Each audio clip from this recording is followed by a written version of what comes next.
disse que não ia poder vir hoje.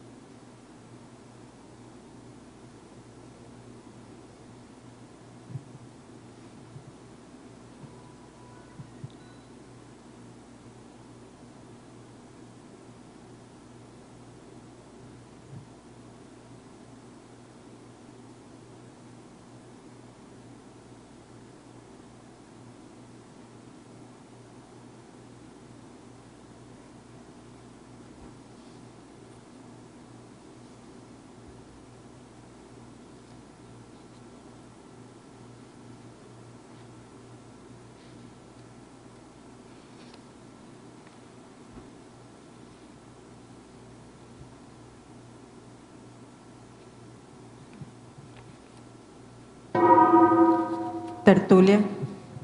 Nossa, boa tarde a todos. Hoje é dia 13 de julho de 2013, sábado. O verbete é de número 2717.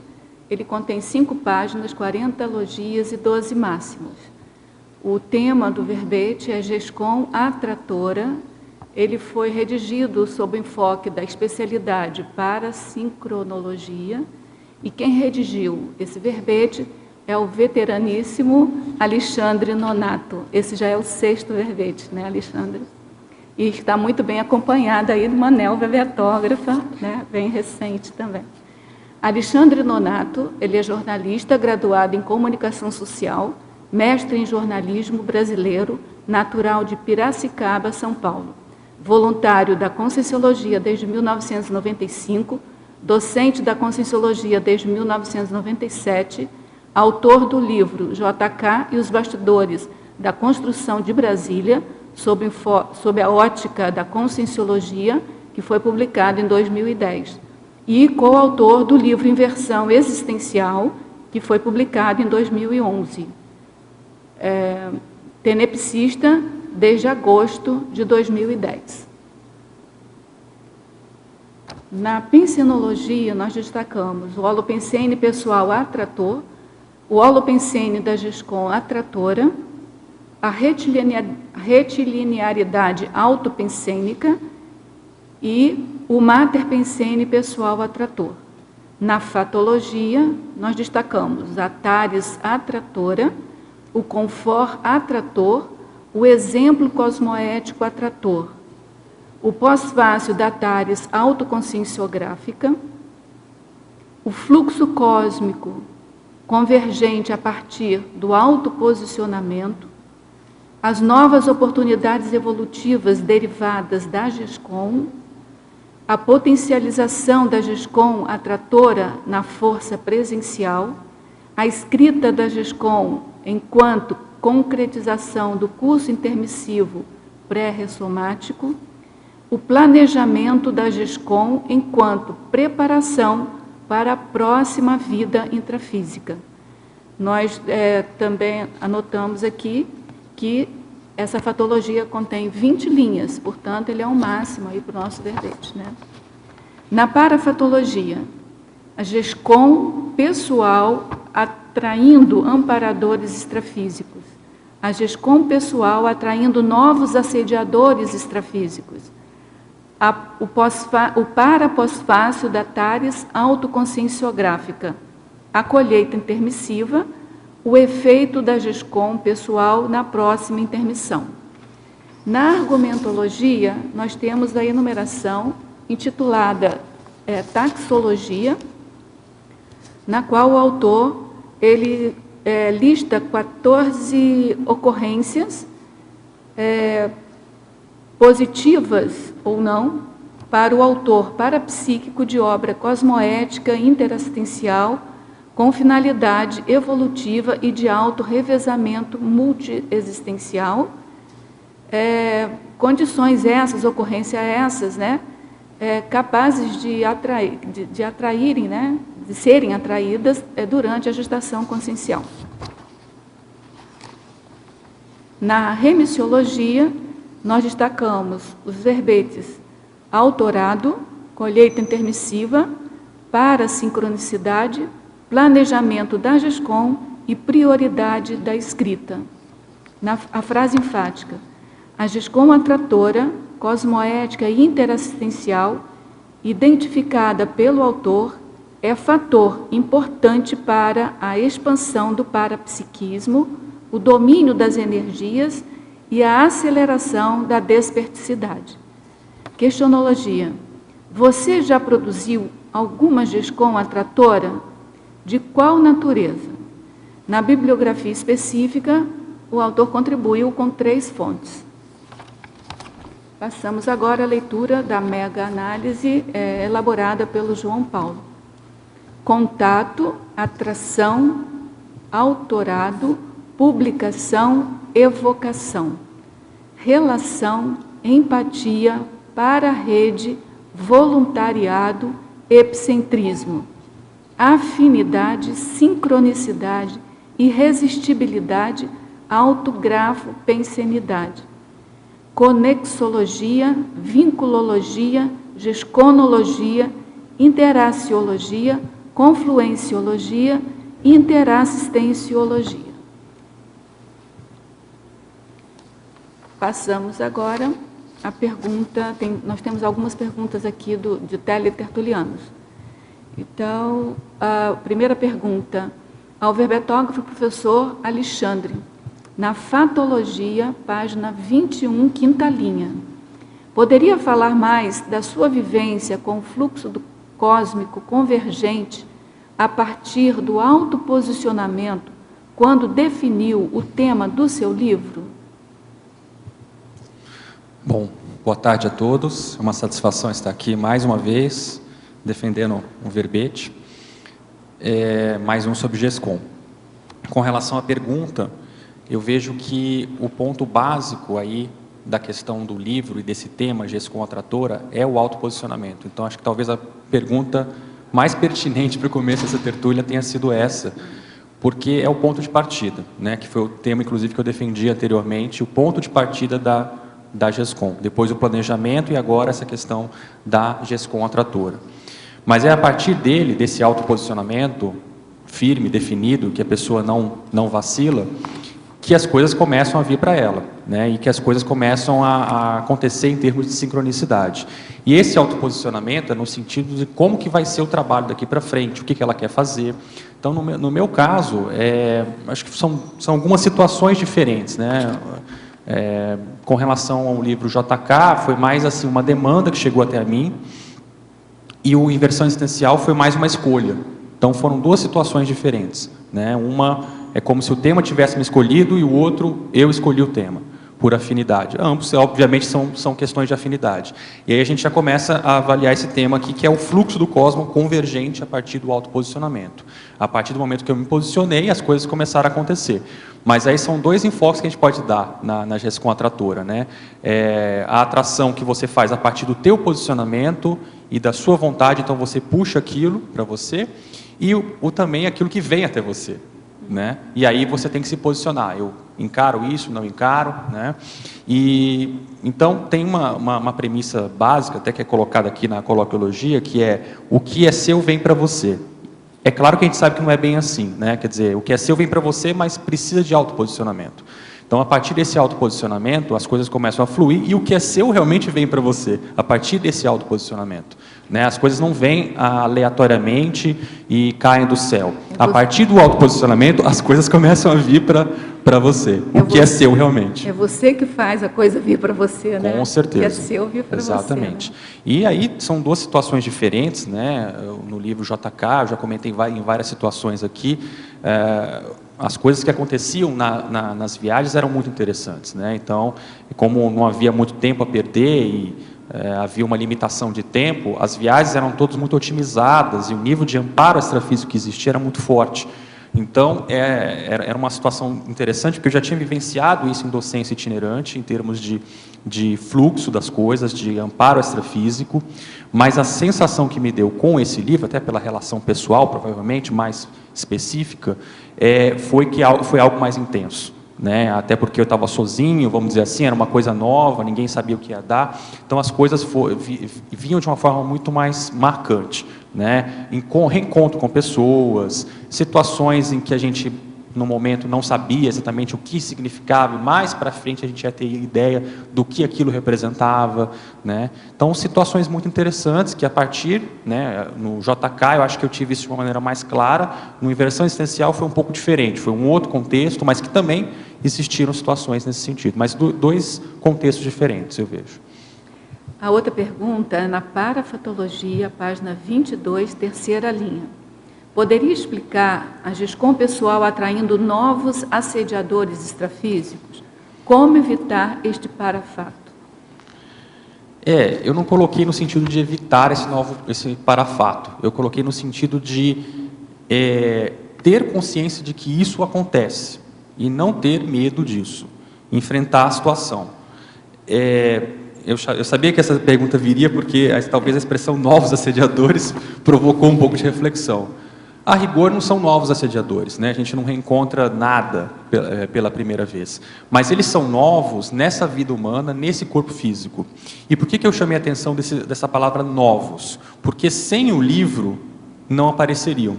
Então, a provocação foi nesse sentido, de levar a reflexão nesse sentido. Por quê? Nós, muitas vezes, estamos aqui nesse corpo físico, né?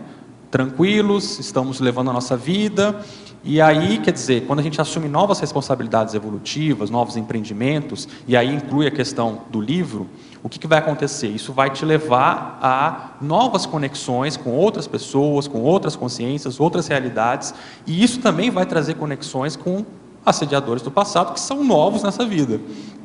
Para você, naquele contexto, você estava numa zona de conforto e vai ser uma novidade, então, naquele contexto, porque eles te acharam. Eles te acharam através do livro. Então, é uma novidade para você. Eles são novos assediadores naquele contexto em que você está vivendo.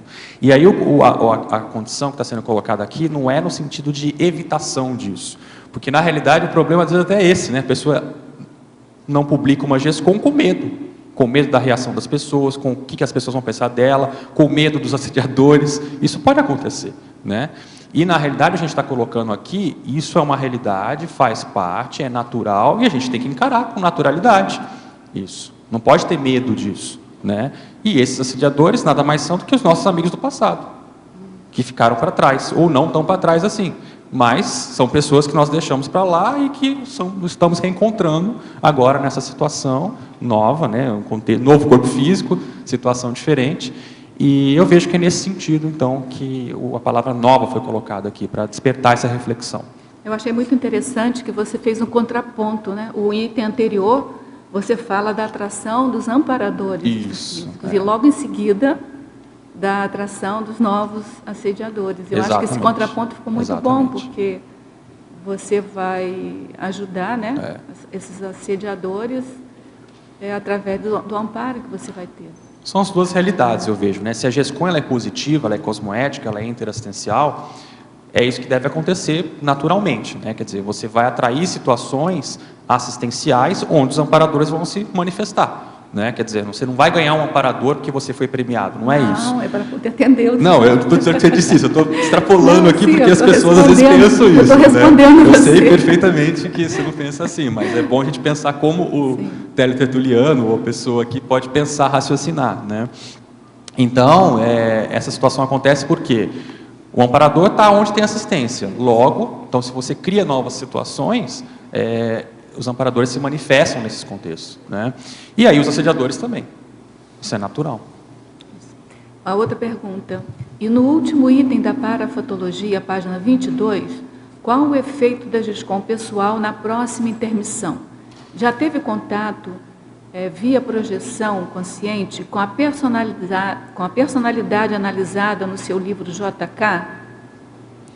Olha, o que acontece? Essa questão do efeito da GESCOM pessoal na próxima intermissão, como eu ainda tenho 35 anos de idade, eu acho que vai demorar um pouco assim, para ter uma noção real do que acontece.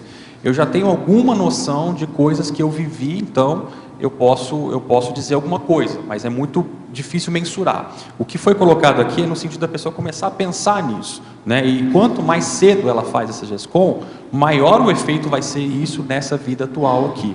Então, por exemplo, a questão desse livro, JK, ele foi, sem dúvida algum, um elemento de link dessa personalidade com a nossa comunidade aqui, né? O Juscelino Kubitschek, ele aparece constantemente aqui em nossas atividades, atuando, ajudando, e foram várias situações, não apenas uma situação em que isso aconteceu. Então, esse livro, não só esse, mas de outras personalidades que estão sendo feitas por outras pessoas, né, são elementos de link, de rapport, que a gente não tem noção do que isso vai provocar naquela consciência no futuro. Talvez só depois que dessomar a gente vai ter uma noção mais exata. Mas eu acho que a gente tem que pensar de uma maneira mais ampla, né? Muitas pessoas me perguntam muito a relação minha com o JK, mas eu vejo que a questão é muito mais abrangente que isso. Se a gente for analisar, o livro é sobre JK e a construção de Brasília. JK conviveu com muitas pessoas, né? E Brasília, a questão de Brasília veio desde 1800 e tralala, até antes disso, primeira Constituição brasileira, muita gente se envolveu com isso. Então, as minhas projeções, às vezes, elas têm esse link também com outras personalidades que têm relação com isso, não apenas com Juscelino Kubitschek, né? E outra questão séria é o seguinte, eu tive contato para fazer esse livro com muitas personalidades que conviveram na época da construção de Brasília, ou com o próprio Juscelino. Algumas dessas personalidades, a grande maioria delas, eram pessoas mais velhas, e algumas delas já dessomaram. Então, são pessoas que eu entrevistei lá em 2005, 2006, e que aí, com a internet, é muito fácil hoje você saber se a pessoa dessomou ou não. Isso, então, é uma questão séria para você avaliar, né? Quer dizer, qual o link que você faz disso, a relação sua com a TENEPS, com as projeções, né? Algumas dessas personalidades eu tenho noção, que eu já reencontrei, de alguma forma, extrafisicamente. Foram encaminhadas de alguma forma, né? Então, a gente tem que pensar nessa dimensão do trabalho também, que a questão não é só aquela personalidade que você está mexendo com algo muito maior, você está mexendo com um grupo de milhares de pessoas, e que às vezes aquela pessoa é mais uma dentro de um contexto que você fez parte, no teu passado, né? Então é interessante pensar nisso. E aí por isso que eu mencionei aqui essa questão do efeito na próxima intermissão, porque eu tenho uma vaga ideia do que é esse efeito hoje, mas talvez eu tenha a dimensão disso vai ser muito maior depois que eu dessomar, né? A dimensão disso vai ser muito maior daqui a 10 anos, né? Eu estando ainda vivo, mas que eu vou compreender talvez algumas coisas de maneira mais ampla, né? Então é nesse sentido que foi colocada aqui essa ideia. Muito bem. Um outro verbetógrafo, Tertuliano. Ao verbetógrafo, Fatologia, página 21, 11ª linha. Poderia comentar a manifestação na GISCOM da autobagagem holobiográfica? Sim.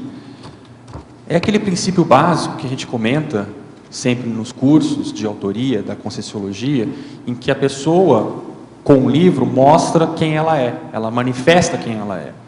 E isso é muito interessante, porque às vezes ela coloca coisas que nem ela mesma tem noção do que aquilo representa da personalidade dela. E outras pessoas, às vezes, vão dar esses toques, vão dar esses pontos de feedbacks, e que a pessoa não tinha refletido, não tinha avaliado, né? Isso é fruto do quê, então? Ela vai estar manifestando ali, naquela escrita dela, no livro, no caso especificamente, aquilo que ela é, os trafores que ela tem, os trafares que ela tem, os trafais, né, existentes. E nesse ponto, então, o ponto mais sério que eu vejo na GESCOM, você buscar sempre ser o mais transparente possível com o teu leitor, com relação aos limites da sua pesquisa. Essa pesquisa com o JK, por exemplo, foi um livro que teve limites pessoais em relação ao meu parapsiquismo. Eu poderia ter feito muito mais se eu tivesse um parapsiquismo mais desenvolvido, né? Então, isso você tem que ser muito franco com o seu leitor. Com relação ao livro Inversão Existencial, o objetivo do livro era fazer um livro básico, portanto a gente não aprofundou tanto algumas questões como a gente gostaria, vai ficar para próximos, né? Então aí cada um dos autores e outros virão no futuro que escreverão e aprofundarão mais sobre a temática, e assim vai, né? Nesse livro que você fez em grupo, né, da Invexologia, você também sentiu, o grupo sentiu essa questão da atração, dessa força atratora, de fatos, de ocorrências, de outros materiais? Sentiram isso também? Sim, sim. No caso ali, são duas situações diferentes, porque assim, o JK, eu assumi esse empreendimento sem ter muita noção do tema. Eu era leigo, vamos dizer assim, né? Um leitor que sabia o básico. E então foi um trabalho de pesquisa mais árduo, em que as coisas começaram a acontecer. A partir dali, um reencontro com muitas novidades, contexto que eu não tinha vivido ainda. E o Inversão já era diferente. Os autores ali eram pessoas que já tinham um know-how com a Sinvex, de cursos de Invexologia, vivência, bagagem grande com a inversão existencial, teática, de cursos, né? Isso então era um outro panorama, né? Então a situação ali era basicamente sentar e fazer. E essa dinâmica que demorou um pouco a engrenar para sair o livro da forma como saiu, né? Todo mundo escrevendo e se ajudando.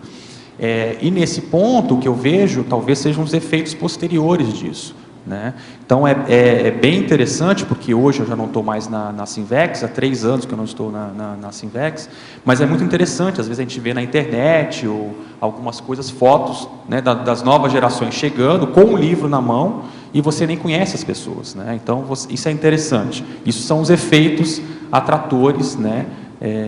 Diferentes. Então são 2 situações, 2 contextos diferentes, assim, né? É como você falou, a atração tem 2 sentidos, né? Você atraindo e sendo atraído, né? Então, exatamente, no caso agora, o livro está atraindo novos. Uma coisa interessante, só para pontuar aqui, é o seguinte: no Inversão, ele acaba que tem um fluxo natural para as novas gerações, para os Greenvex, para as pessoas que chegam novas na Conscienciologia e têm interesse pela inversão. Então, esse é um fluxo já natural que a gente esperava isso. No caso do JK, aconteceu uma situação interessante, eu não imaginava isso, que era, com relação aos voluntários, os parentes de voluntários passaram a ler mais esse livro do que os próprios voluntários. Então, era interessante porque a pessoa vinha comentar, eu dei para o meu pai, para o meu avô, para a minha irmã, para o meu filho, blá, blá, blá, e geralmente pessoas mais velhas, no caso, né? E aí essas pessoas vinham conversar comigo, não os voluntários em si, né? Então foi interessante porque às vezes a pessoa não tinha nada a ver com a Conscienciologia, né? Um outro contexto, mas pelo tema, que é Juscelino Kubitschek, que por si só já chama atenção, e Construção de Brasília, aqui foi um elemento de rapport com essas pessoas, né? Eu mesma dei um livro para o meu tio, tá o vendo? JK, porque ele cumpre esse papel, né? Ele fala de Conscienciologia, mas ele fala de um tema da política, da vida brasileira, que é importante. Então, acho que atrai, o tema isso é foi bastante. atrativo. Eu tive contato com muitas dessas pessoas, né? Assim, esses parentes que acabam chegando aqui para conhecer, acabam querendo trocar ideias e tudo mais, então é uma experiência bem interessante. Alexandre, nessa mesma linha, dando sequência, até porque são 2 focos diferentes, apesar dos 2 serem GESCONs importantíssimas. A primeira, né, a questão do livro da técnica da INVEX, você trouxe uma experiência vivenciada, e na outra você foi fundo na pesquisa em si. Então são 2 níveis de padrão de pesquisa. Um, você estava trazendo a sua autopesquisa, e no outro você estava pesquisando e aí trazendo, corroborando junto com a autopesquisa, né? Então, interessante nesse sentido. Mas o que eu queria perguntar também é sobre o contrário. Muitas vezes se entende o que é algo compreendendo o que não é, né? Então, eu vi que você trouxe aqui na antonimologia, o seu primeiro antônimo é o livro estigmatizador. Então, a pergunta é nesse sentido: o que é o livro estigmatizador, ou o que não seria uma gestação consciencial? Eu vejo que é tudo aquilo que é o contrário de uma GESCOM. Ou seja, não é assistencial, não é cosmoético. Então aí teria que avaliar cada caso, e eu vejo que é possível avaliar isso a partir dos efeitos da publicação dessa obra, o que ela gerou, né? A gente até chegou a citar um exemplo aqui na tertúlia passada, teve livros que acabaram virando base para a Inquisição, outras situações nesse sentido, né? Livros que descreviam o que deveria se fazer em contextos como esse, como se identificar bruxos, né? Então, assim, isso é uma anti-GESCOM porque o efeito disso é negativo, o efeito disso é interprisão, não é assistencialidade, não é cosmoética, entende? Então, isso é um livro estigmatizador para aquele autor, que vai gerar uma interprisão muito séria. E você acha que o fato também do autor não ter essa lucidez quando ele escreve, porque muitas vezes pode acontecer do autor não ter a lucidez, escrever e aquilo ser deturpado, vamos dizer assim, também seria uma outra hipótese. Eu vejo que o livro reflete muito o que a pessoa é. Okay. Então, de maneira geral, se o livro traz um efeito negativo, aquilo pode mostrar a intencionalidade da pessoa que está por trás. Né? Agora, incompreensões podem existir em determinados contextos que, com o tempo, aquilo vai se dirimindo, vai se esclarecendo. Isso pode acontecer. Né? Mas é muito interessante observar os efeitos daquela obra, porque o efeito deixa muito evidente. Né? Quer dizer, ele é um livro que gera assédio, ele é um livro que gera interprisão, ele é um livro que gera estigmas, desagregação. Então, assim, a gente consegue ver pelo efeito prático disso. Não tem como esconder isso. É muito evidente. Né? Então, e aí, ao longo da história, a gente tem vários exemplos, né? Inclusive autores que renegam seus próprios livros, né? Ao longo do tempo, né? Você tem o caso do Jorge Amado, Paulo Coelho, o próprio Fernando Henrique. Então, cada caso é um caso, né? Alguns que mudaram a ideologia, outros porque escreveram coisas que eram realmente negativas. Né?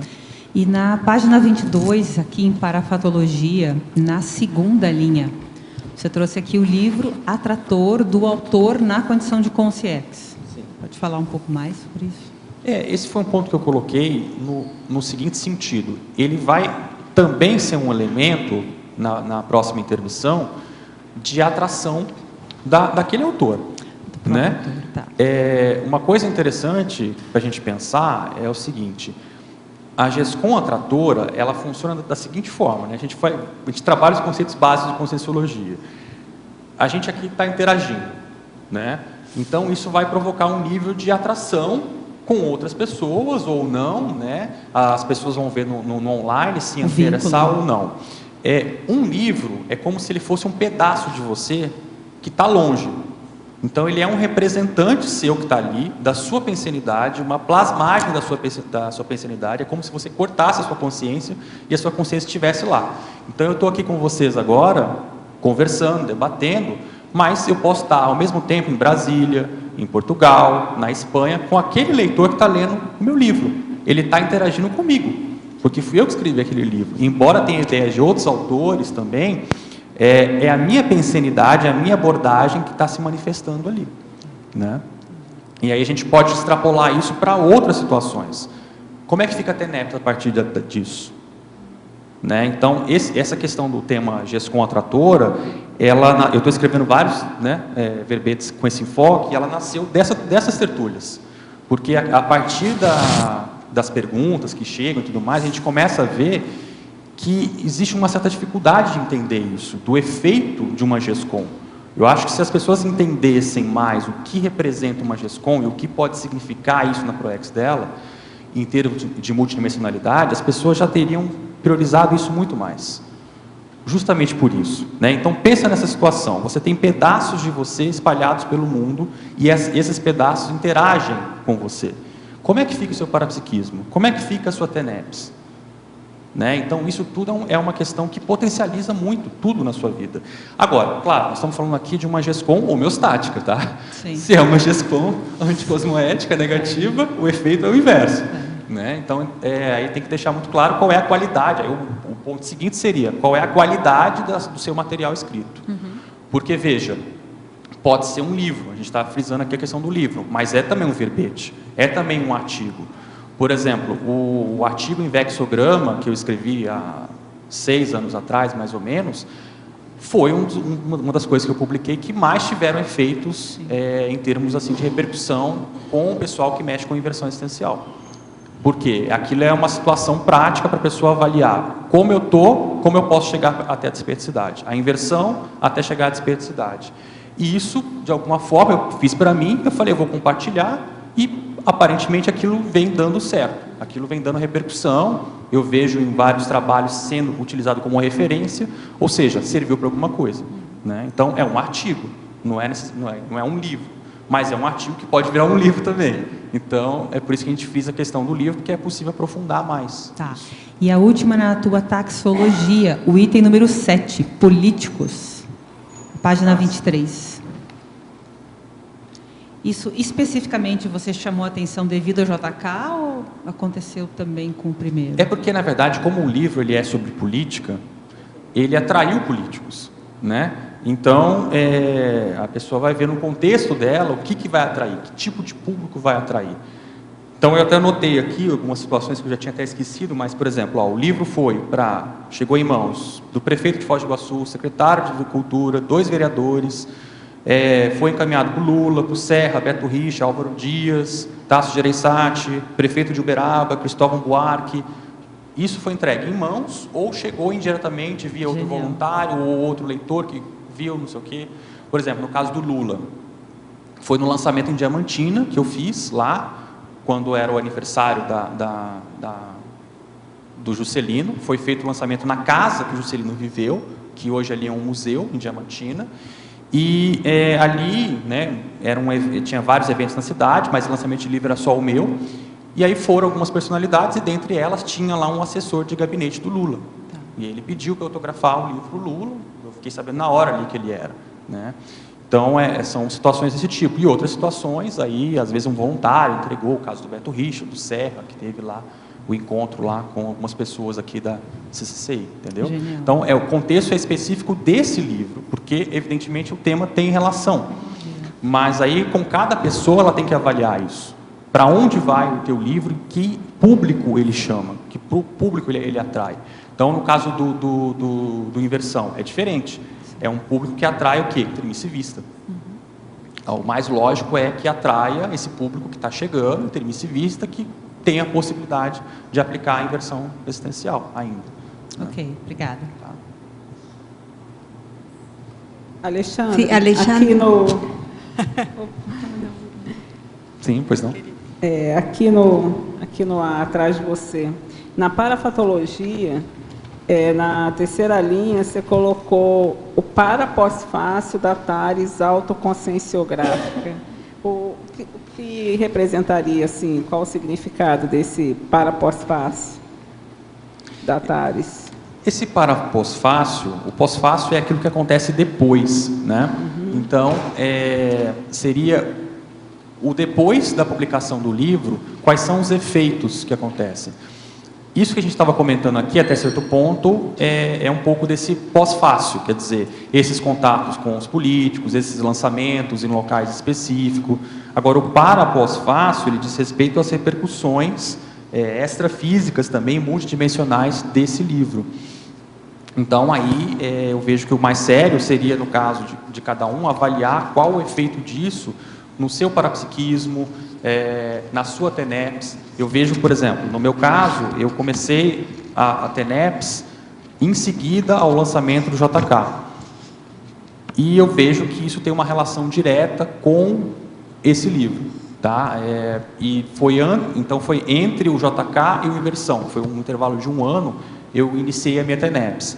E aí eu até escrevi um outro verbete sobre isso, depois se tiver interesse, que chama-se Extrapolacionismo Pré-Tenepsista, onde eu coloquei bem a minha experiência que eu tive nesse contexto de indicativos, sinais de manifestação ali, de amparo extrafísico, que eu pude avaliar melhor a minha situação e em que eu pude perceber que eu já tinha condição de iniciar a TENEPS. Então, esse seria um exemplo de para-pós-fácil, ou seja, um efeito extrafísico, multidimensional, derivado da publicação do livro.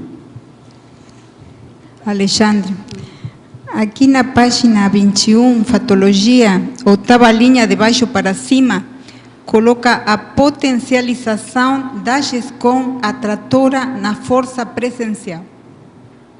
E também coloca na binomiologia, na 2ª linha, o binômio GESCOM força presencial.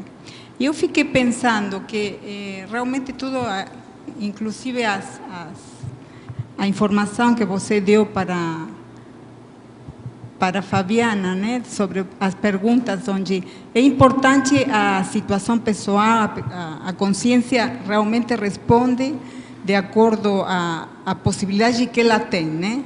Sua autocognição, sua bagagem, como você já colocou. Mas eu pensava também que isso faz pensar na situação kármica que a consciência tem.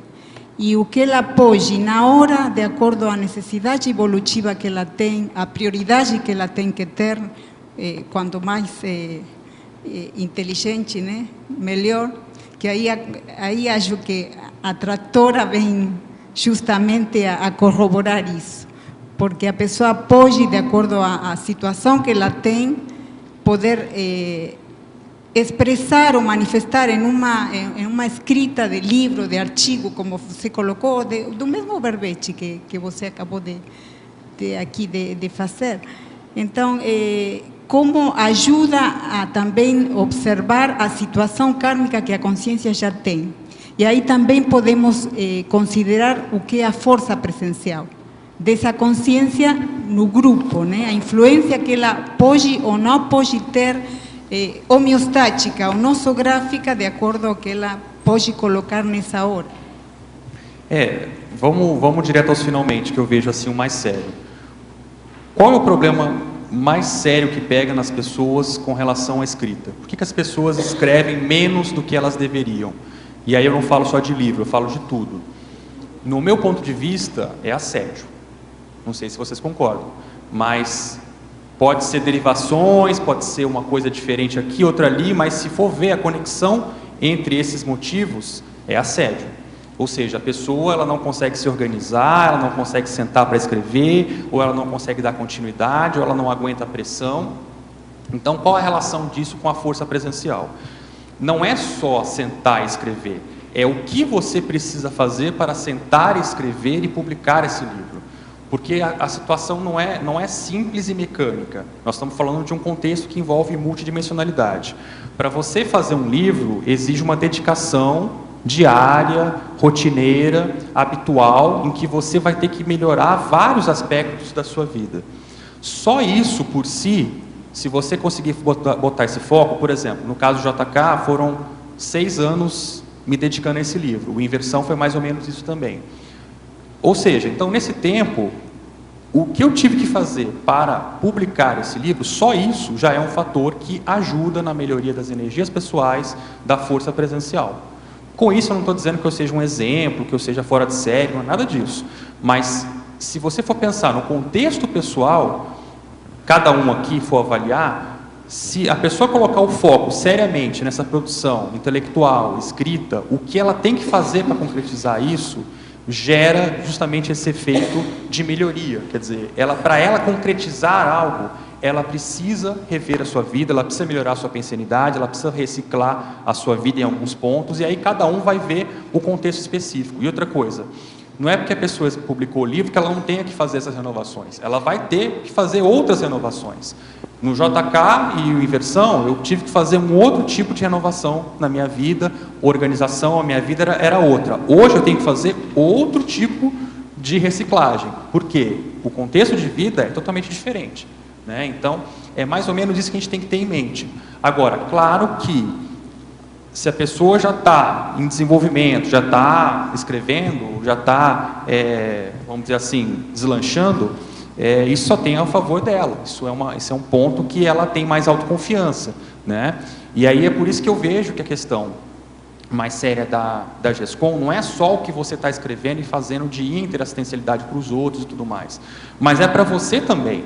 O que você precisa fazer para publicar uma obra é muito autoassistencial, né? Exige muita renovação para que você concretize aquilo, para que você tenha verbação, teática. E aí, então, como é que é a situação? Você está lá fazendo análise conscienciométrica de JK, como é que é isso? E a sua, como é que é? E aí cada um começa a avaliar o seu contexto pessoal. Eu estou escrevendo um livro sobre cosmoética. Tá, como é que é a sua cosmoética? Eu vou escrever um livro sobre estado vibracional. Tá, como é que é o seu estado vibracional? Então, a primeira questão que a pessoa vai avaliar é isso. Quando ela começa a escrever um livro conscienciológico, ela se depara com ela mesma. E esses travões são elementos aí que entra o assédio, né? E aí por isso que a gente não tem tanto livro publicado ainda na CCCI, porque o travão é o assédio. E quando a pessoa consegue superar esse gargalo, ela mostra o quê? Desassédio. Desassédio aumenta a força presencial da pessoa. É verbação, é teática. Ela pode não ser fora de série, ela pode ter muitos defeitos ainda, mas ela conseguiu mostrar na prática que ela é capaz de concretizar algo nesse sentido, né? Então, acho que cada um tem que pensar aqui no seu contexto isso também. O quanto que a GESCOM ela pode ser benéfica nesse sentido para ela mesma também. E ela vai fazer assistência para os outros, claro. Ô, Alexandre, tudo bom? Aqui na página 22, na mitologia, me explica por que você colocou o mito da sorte, do azar, o mito do acaso? Qual a relação que tem aqui? É porque são os mitos que existem na cabeça de muita gente com relação, né, ao que existe. Então, a GESCOM atratora, ela atrai coisas para você. E vamos supor, então, que ela atraia coisas positivas ou negativas. Isso não é o acaso. Então, é o mito do acaso. Entendi. Mito da sorte, mito do azar. Não é também. Você está atraindo coisas para você. O que tem a ver com as suas ações? O que tem a ver com a sua cosmoética? O que tem a ver com o livro que você publicou? Entendi. Né? Então, é nesse sentido. São os mitos que a pessoa tem na cabeça dela e que não são mitos. Na verdade, são consequências da pensenidade dela, do que ela vem fazendo, da cosmoética dela. Do caso do trabalho que ela está fazendo, né? Exatamente. Entendi. Alexandre, eu Tudo cheguei bom? meio atrasada, tudo bem? Tá certo, tudo bem. Não sei se já foi feita essa pergunta Mas aqui. pode fazer de novo. Em parafatologia, Tá. na 8ª linha, a GESCOM atratora da bitanatose lúcida. Tu poderias dar uma explicada? Sim. Não foi perguntado ainda. Então, eu vejo o seguinte, né, dentro dessa linha que a gente está conversando aqui, sobre os efeitos da GESCOM na vida da pessoa, na força presencial, que já foi falado aqui, entre outras coisas mais, uma das hipóteses para a gente estudar é até que ponto essa GESCOM não estaria possibilitando, agilizando na nossa dessoma, um descarte do holochakra mais cedo. Né? Então, essa é uma condição para se pensar. Se a pessoa fez assistência através, né, da TENEPS dela ou do livro dela, então são esses fatores que podem, de repente, avaliar como hipótese até que ponto que isso vai repercutir na condição de lucidez dela no extrafísico. Se ela tem lucidez no extrafísico, o mais lógico é quando ela dessomar, que ela consiga descartar o holochakra, né? A bitanatose, não sei se você conhece esse conceito, né? Então a pessoa descarta o corpo físico, descarta também o holochakra e ela tem uma condição de maior lucidez e potencialidade no extrafísico do psicossoma dela, né? Então é uma hipótese que fica aí para a gente analisar, para a gente estudar. Mas daquilo que eu venho já analisando, estudando, eu penso que faz todo sentido. Né? Tudo aquilo que a pessoa concretiza de positivo, de assistencialidade, cosmoético na vida dela, repercute positivamente depois. Tem lógica, né? É? Tem uma lógica, né? Sim, exatamente. Né? Então fica com uma hipótese aí para a gente estudar, analisar os futuros casos, como é que vai ser isso. Né? Ok, obrigada. Quem sabe a gente consiga já dessomar e, numa condição o mais rápido possível, descartar e ter uma lucidez. Né? A gente tem exemplos aí de casos que a gente sabe que conseguiram isso na CCCI. Então, vamos ver se a gente consegue também. Ok. Alexandre, você acabou de fazer uma ponderação a respeito da ausência de escrita nossa com o assédio, né? Ou a necessidade do desassédio para poder a gente escrever mais. E eu queria que você comentasse a sua atributologia com relação a isso. Desculpa, está aqui no verbete? Ou... Tá, atributologia. É na primeira linha, na primeira página, na conformática, é o penúltimo parágrafo. Atributologia. Atributologia. Você quer que eu leia? É o predomínio das percepções extrasensoriais, tanto totalmente o autodiscernimento, quanto as energias conscienciais. Que tem relação, mas como é que você vê isso? Né? E tem a ver com a frase enfática também. Tem. Né? Com a condição depois eu ia pedir a frase da dispersidade. Eu vejo assim, são vários pontos. Primeira coisa, para ela bancar o desassédio, que é escrever um livro, ela tem que começar a mexer com energia. Então esse é um ponto básico. Mas mais do que isso, que eu vejo um ponto sério também, que muitas vezes a pessoa não se dá conta, é que o pensene dela é ação. E o pensene dela tem conexão com as energias. Então, se a pessoa ainda não domina as energias, não tem tanta confiança em bancar essa condição do trabalho com as energias, ela tem que pensar que quem manda na condição dela é ela. Então, o pensamento dela, ela tem que dominar pelo menos, ou seja, se manter numa condição mais tranquila, para que ela possa, então, focar nisso. Né? Eu vejo que o ponto mais sério é isso, é a pessoa, no caso da GESCOM, e não só da GESCOM, mas em outros pontos também, mas na GESCOM esse é um ponto crítico, é ela conseguir se manter equilibrada nesse período, razoavelmente, para que ela possa fazer. Eu vejo assim, tá, no meu ponto de vista, mesmo que ela não esteja, ela tem que fazer também, se vira, dá um jeito, tá? Meu ponto de vista. Eu teve uma fase da minha vida em que eu estava fazendo JK, em que estava uma fase crítica, tá? Uma fase, vamos dizer assim, de contratempos, de problemas, ou seja, de assédio mesmo, né? Quer dizer, de coisas acontecendo para atrapalhar o desenvolvimento da obra. E aí eu comecei a colocar metas quantitativas para eu fazer a obra, né? De páginas por dia. Eu sei que isso não é o ideal, a gente sabe que isso não é o ideal, não é o recomendável, não é a quantidade de páginas que interessa, é a qualidade, mas isso para mim naquele contexto serviu para eu me firmar naquele trabalho, né? E aí nesse ponto o que eu vejo mais sério é você bancar a sua decisão, o autoposicionamento, que foi a pergunta inicial dessa tertúlia, né? E aí o ponto mais sério era eu procurava me manter firme até em condições em que eu aparentemente não tinha culpa. Então vamos supor, uma semana depois que eu tomei aquela decisão, eu fiquei gripado. O que você faz? Você vai parar? Naquele contexto, o que eu fiz? Como eu tinha me comprometido, eu pensei assim, bom, eu tenho uma meta de uma página por dia, o que eu vou fazer?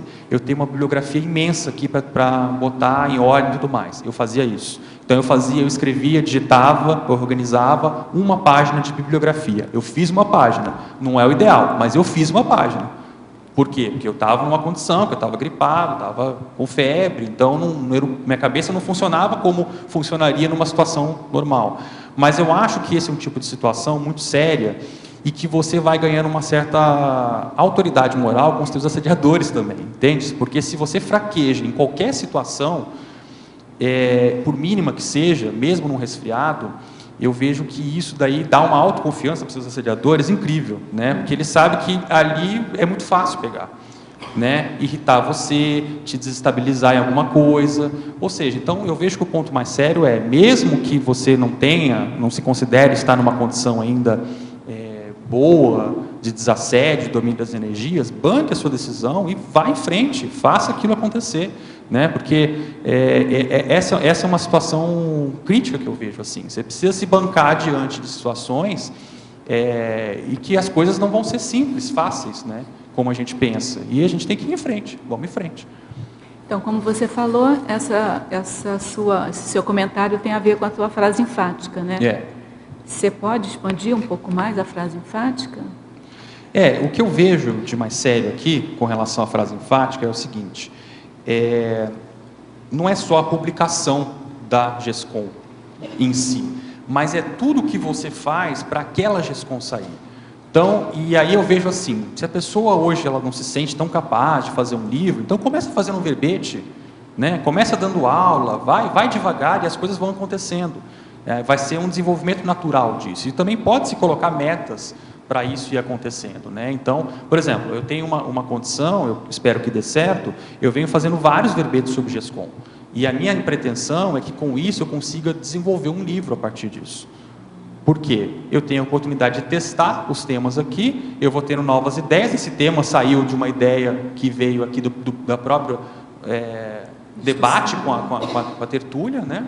E assim vai, eu quero escrever pelo menos uns 5, 6 sobre esse tema, até chegar num ponto que eu veja, bom, eu tenho aqui uma estrutura de um livro e eu posso fazer algo sobre esse tema. Que a ideia é fazer uma espécie de manual mesmo, alguma coisa prática para a pessoa que está começando e quer escrever uma GESCOM, com foco bem prático mesmo, com foco nesse sentido, da pessoa deslanchar e não perder muito tempo com coisas que às vezes eu perdi, por exemplo, entendeu? Então, assim, se a pessoa puder ter já um know-how, alguma coisa que ela está vivendo e ela perceba que tem uma solução para aquilo, alguma coisa pragmática, melhor. E acho que, então, entra nessa questão de convergência, né? O que você está fazendo na sua vida hoje tem convergência com o quê? Com a sua ProEx, com a sua assistência, com a sua TENEPS, com a sua GESCOM. Isso é muito importante a pessoa pensar também, né? E aí, como consequência disso, eu vejo que a desperticidade aqui, que está sendo colocada na frase enfática, domínio das energias, ele nada mais vem como uma consequência, claro que não, né, a deriva, mas ele vem como uma consequência desse trabalho árduo que você vai fazendo em pequenas coisas. Isso não nasce do nada. Então, a pessoa não chega à desperticidade porque caiu dos céus. Ela chegou à desperticidade porque ela veio desenvolvendo um trabalho numa certa nível de resultados razoável, e aquilo vai gerando consequências na pessoa.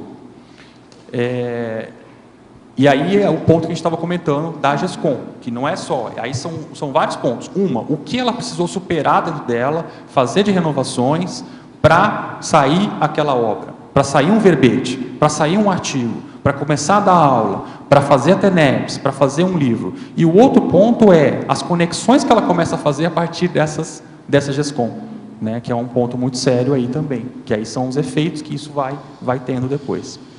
Mário. Ok, Alexandre, aqui na UA. Tudo bom? Tudo bem? Tudo bom. Fatologia, ali na 8ª linha de cima para baixo, você coloca a virtude de atrair o melhor. Para mim, o atrair o melhor está muito relacionado com a intencionalidade, com a pensinidade, com a assistência, certo? Sim. Mas parece que aqui tu coloca uma palavra mais forte, a virtude de atrair o melhor. E eu gostaria de expandir essa ideia. Eu vejo nesse sentido que a gente está comentando aqui, sabe? Mário, né?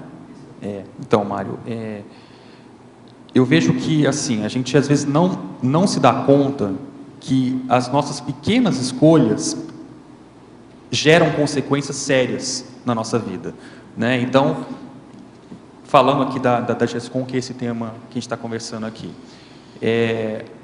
a minha vida, sem a publicação desses 2 livros, sem os verbetes, sem outras coisas também, mas principalmente os livros, que eles têm uma expressão maior, né, em termos de trabalho pessoal e de profundidade, a minha vida hoje seria totalmente diferente se não fosse por elas, né? Então, assim, acho que cada um tem que pensar aí no seu contexto, isso também. E aí entra em outros temas que estão sendo abordados, que as oportunidades que aparecem na sua vida em função daquela GESCOM que você faz. As portas que se abrem, os caminhos que se abrem, e não necessariamente são bons. Às vezes são bons, às vezes são ruins, e você tem que ter esse discernimento também. Você vai atrair todo tipo de coisa. E essa virtude de atrair o melhor, eu vejo como uma consequência desse trabalho, né? Então, para você concretizar algumas coisas na sua vida, a GESCOM, por exemplo, você precisa abrir mão de algumas coisas secundárias. E esse efeito que vai gerando na sua vida vai repercutindo para isso. Coisas positivas vão sendo atraídas também. Se você tem o foco em coisas positivas, a sua intenção é positiva, tem cosmoética, a tendência é você atrair coisa nesse sentido também. É nesse ponto, entende? Sim, estaria relacionado à base que a pessoa criou durante a vida para que a virtude ocorresse de maneira natural. E a partir daí haverá as consequências de atração. Eu vejo que é uma consequência do que ela faz, do que ela prioriza, das realizações dela, da pensenidade dela. Tudo isso são aspectos convergentes, né?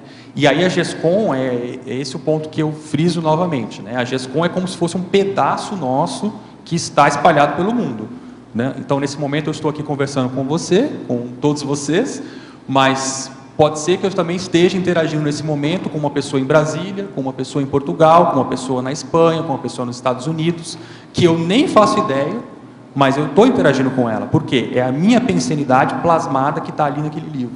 Então, é um pedaço da minha consciência que está ali.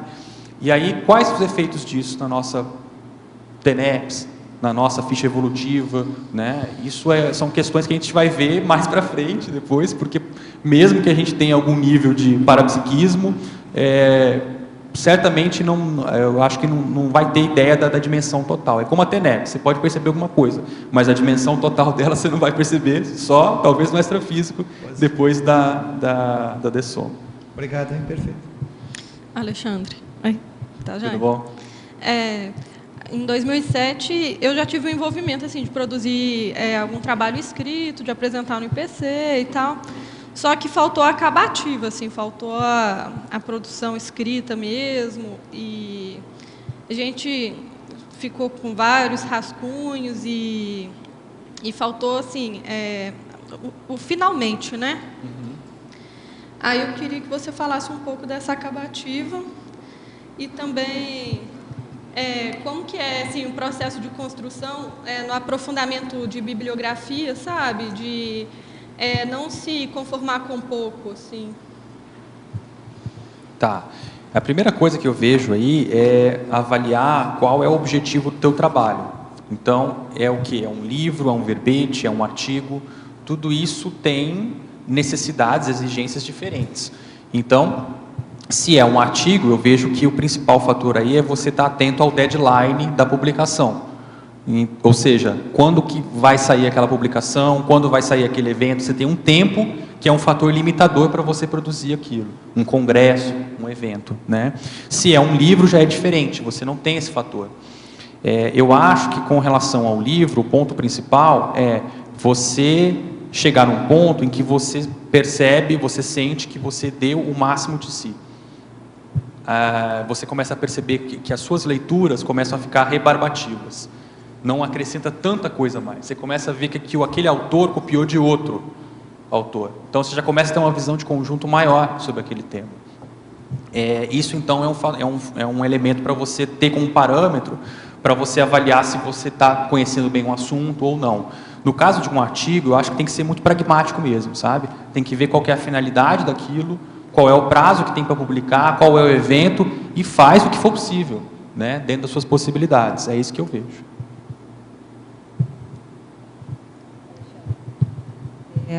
Eu queria que você falasse um pouco do ponto de vista de superação dentro da área da cosmoética. Por que eu te pergunto isso? Porque você escreveu um livro totalmente vinculado à política, né? Sim. Você pode trazer um pouquinho aí as suas experiências em termos de superação ou até mudança de algum traço teu que tem algum vínculo, alguma relação com a questão cosmoética? Você quer saber com relação à escrita do livro? Superação da cosmoética para a escrita do livro? Consciencial, traço consciencial teu, que você acha que mudou, que qualificou, não sei se o foco, algo mais específico que você notou essa diferença antes, durante e especificamente depois aí da publicação do teu livro. Sim. Sobre o JK, no caso. Eu vejo que o mais sério aí é você escrever com uma consistência minimamente coerente com o que você está falando. Okay. Tá? Eu acho que esse é o ponto mais sério aí de escrita com relação à cosmoética que eu vejo. Então, por exemplo, é uma questão que eu já mencionei bem rapidamente aqui. Se eu estou fazendo uma análise conscienciométrica, heteroconscienciométrica de uma personalidade, da proex dele, da personalidade dele, o mínimo que eu tenho que fazer é o mesmo comigo. O mínimo que eu tenho que me fazer é me submeter a um consciencobaia. O mínimo que eu tenho que fazer é ter o mesmo abertismo que ele está tendo comigo e eu estar fazendo isso sem ele me assediar, entendeu? Bom. Sem ele vir puxar o meu pé, quer dizer, não teve nada nesse sentido, pelo contrário, né? Então, o nível de abertismo consciencial dessa consciência é muito bom. Então, o mínimo que eu tenho que ter para estar fazendo isso com essa consciência é ter o mesmo, é tentar colocar no papel algo que eu tenha também vivência e experiência nesse sentido, né? E aí, às vezes, é o ponto que trava, né? E aí, esses cuidados a pessoa tem que ter no livro dela nesse sentido. Às vezes, o travão que tem no livro, isso a gente observa muito em revisão, o livro dela está ótimo às vezes, mas tem um capítulo ali que ela botou um aspecto que é um travão no livro dela. E é um travão por causa dela, que ela não superou aquele gargalo ainda. Questão da teática, então. Exatamente, né? Então, isso tem que ser muito bem observado, sabe? Assim, essas questões e as pressões que aparecem com relação à publicação do livro. Existem situações que realmente, né, elas têm que ser acertadas, têm que ser vistas com calma, né? Tem reações com outras pessoas, né? Tudo isso tem que ser visto com muita calma. E eu vejo isso daí, a pessoa tem que avaliar com muita calma esses aspectos, principalmente com relação à coerência dela com o que ela está escrevendo. É o principal fator que eu vejo. Tá? Esse eu acho que é o grande diferencial da GESCOM conscienciológica, assim, ter essa capacidade de enfocar e trazer o aspecto da teática, também nos verbetes, né? E o que eu vejo, tá? Aí nós temos um grande amparador que é Editares. Editares e Unescom. Por quê? No momento que o livro está maduro e ele chega nessas instâncias, no caso da condição conscienciológica, isso tudo vai ser falado da cara, de alguma forma. né? E aí a pessoa tem que ter muita maturidade, muita calma, para que ela possa assimilar aquelas críticas com calma e avaliar. Certamente vão ter coisas que podem ser dispensadas, mas muitas coisas vão poder ser utilizadas, né? Então, nesse ponto, assim, eu sou muito grato a Editares, a tudo que foi colocado para mim, assim, porque, de fato, às vezes, a pessoa não tem ideia que aquele ponto que está sendo trazido ali na revisão vai gerar uma consequência muito maior do que na revisão. Um problema sério que às vezes vai acontecer. E aí tem que tomar cuidado, porque às vezes a pessoa quer forçar a barra, e aí hoje você tem muitas possibilidades de publicar livro pagando por fora, né? Então isso tudo tem que ser visto com muita calma, né? E a gente tem, não estou falando de um caso especificamente, estou falando de 5 casos, 10 casos que a gente tem aí, muitos desses sentidos, alguns mais notórios, outros menos, mas que é bom avaliar os efeitos disso, né? As consequências, porque já teve caso, inclusive, de arrependimento, a pessoa depois remete, né? Arrependida do que fez e tudo mais. Então isso tem que ser visto porque aí pega o ponto da maturidade dela com relação às críticas que ela vai receber com o livro dela. Porque aí é a questão de como que ela vê, né, a autoimagem. Às vezes ela deu tudo de si no livro, mas não quer dizer muita coisa. Ela deu tudo de si no livro, mas não quer dizer que o livro esteja bom. E aí ela precisa passar por reciclagens, renovações, que vai depender dela mesma. E às vezes a coisa não é nem tão séria, não é nem tão assim, nossa, mas na cabeça dela aquilo é muito sério, né? E aí tem uma distorção cognitiva nesse ponto que tem que ser vista. Ok, joia. Professor Alexandre, poderia comentar a relação entre o livro Projeções da Consciência e o Centro da Consciência Contínua? São 4 correlações, eu vou ler as 4, depois, se você quiser, a gente vai lendo uma a uma. A outra é o livro Projeciologia e o IPC, o livro 700 Experimentos e o CAEC, e o livro Homo Sapiens Reurbanizatus e a OIC. Ele quer que você comente a relação entre esse livro... Isso já é notório, né? O professor, no caso, livros do professor Valdo, em que abertamente ele coloca a relação de, pelo menos 3 dessas obras aí, com esses efeitos, né? Com essas ICs e tudo mais. Então, no caso aí, são condições de mega GESCONs, né? Que tem um efeito muito mais intenso aí em termos de trabalho, e dentro disso a gente pode avaliar no nosso contexto pessoal também os efeitos, talvez não tão grandes quanto esses, mas que no nosso contexto pessoal, na nossa PROEX e nas nossas inter-relações vão ter efeitos muito positivos. Não sei se você quer comentar alguma coisa também, porque já extrapola o verbete aqui isso, né? Não, eu tenho a impressão que tem alguma coisa também no sentido de quando o professor Valdo lançou o Projeções da Consciência, né, que foi o primeiro chamariz, né, ele começou de uma maneira bem experimental, assim, com o chamariz, uma atração. Você falou em GESCOM atratora, né? Então, atraindo aquelas pessoas que estavam mais interessadas assim naquele fenômeno, mais como história, né? Como um evento, como o fenômeno em si. E aí, com isso, ele conseguiu, a impressão que me dá é que ele conseguiu, então, estabelecer lá o Centro da Consciência Contínua, atraindo essas pessoas. Depois, quando ele fez o Projeciologia, ele trabalhou ainda no fenômeno que ele elegeu como principal, né, para estabelecer a ciência, a Conscienciologia. Ele trabalhou em cima da projeção da consciência, do Projeciologia como um todo, e aí veio o Instituto de Projeciologia, né, para reforçar e conseguir absorver, receber todo esse pessoal que estava interessado na parte mais técnica, né, da projeção. Depois ele lançou os 700 Experimentos, que foi mais a questão da cosmoética, da conscienciologia, da consciencialidade. E aí veio o CAEC com os laboratórios de autoexperimentos, né? Porque os 700 experimentos são experimentos realizados pelo professor.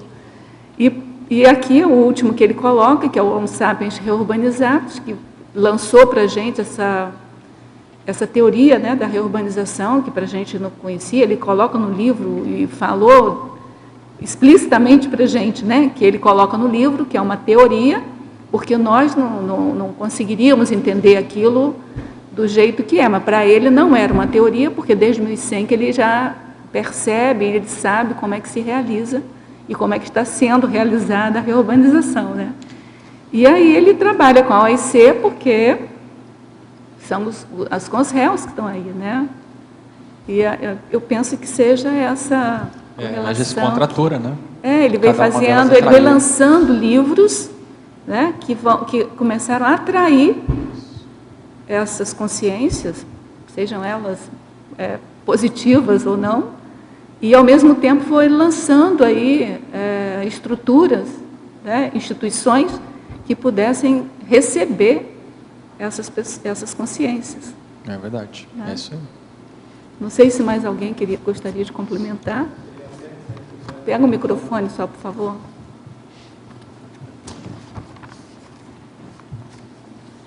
Teremos também a PEX, né, que foi criada a partir do manual da ProEx, né, e outras mais.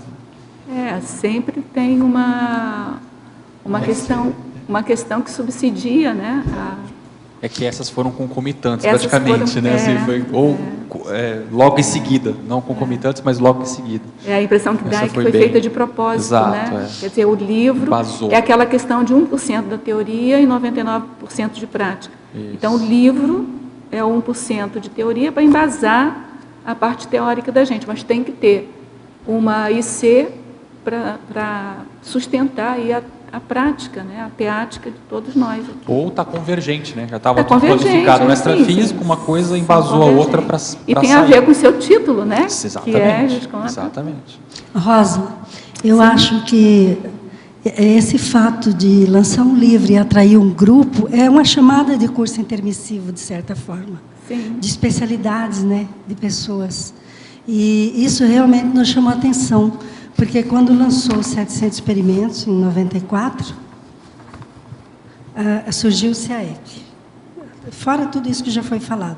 A partir disso, começou, dentro do CAEC, com a materialização, digamos, com a implantação do Holotec e Holociclo, aí começaram os outros tratados.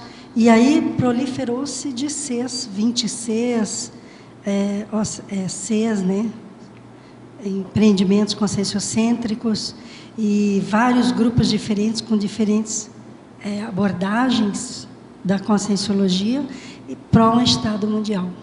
Eu penso que agora, através da enciclopédia que está sendo feita N mãos, N cabeças, e mais esses dicionários, aí consolida, de fato, a Max Project Grupal da Conscienciologia. Agora, que começou com Homo sapiens pacíficos, né? As nossas gestões individuais. É interessante como a gente tem essa facilidade para fazer essa visualização com as GESCONs do professor Valdo, mas com as nossas a gente não tem tanta facilidade assim, né? Com as nossas que estão sendo feitas e que já foram feitas, né? Então, acho que uma reflexão boa para a gente fazer aí é começar a pensar mais nas nossas e o que vão se derivar dessas GESCONs, né? Porque o professor Valdo já está aí, já é completista, já não está mais na tertúlia, então já está bem visível, bem óbvio. Agora a gente tem que começar a pensar nos nossos, né? E o papel disso na construção da CCCI. Isso é bem importante. Mas deixa eu só até lembrar, assim,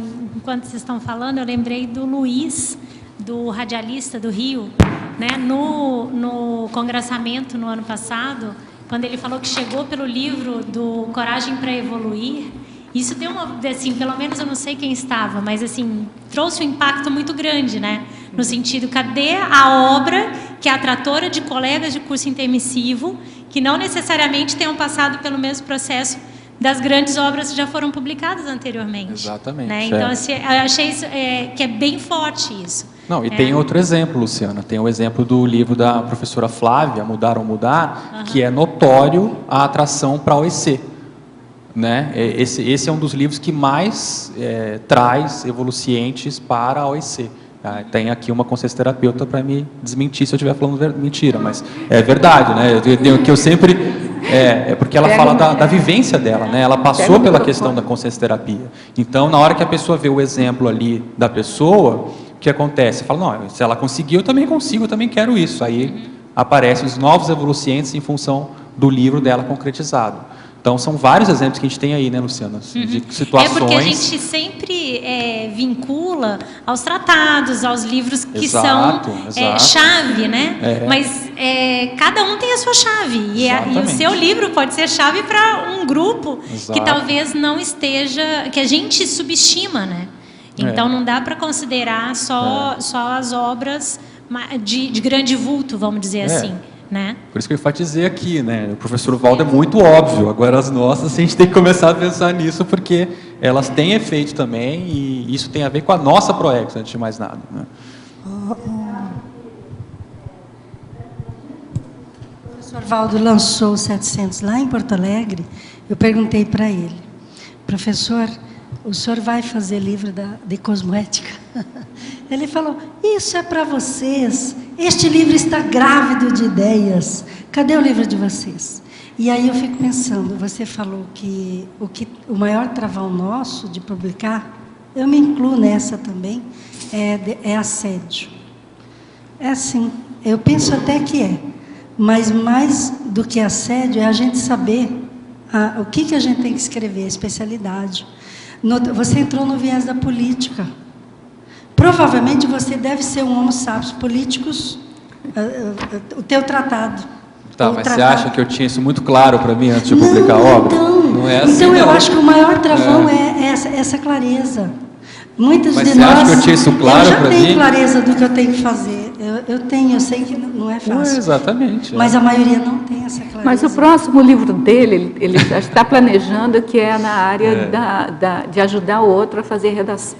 O GESCOM, não sei o nome ainda, mas... Né? Então, não deixa de ser político. Qualquer livro tem sempre uma política por trás. A teoria que você expõe... Tem um que vai sair antes, que é do Júlio, que é sobre o GESCOM também.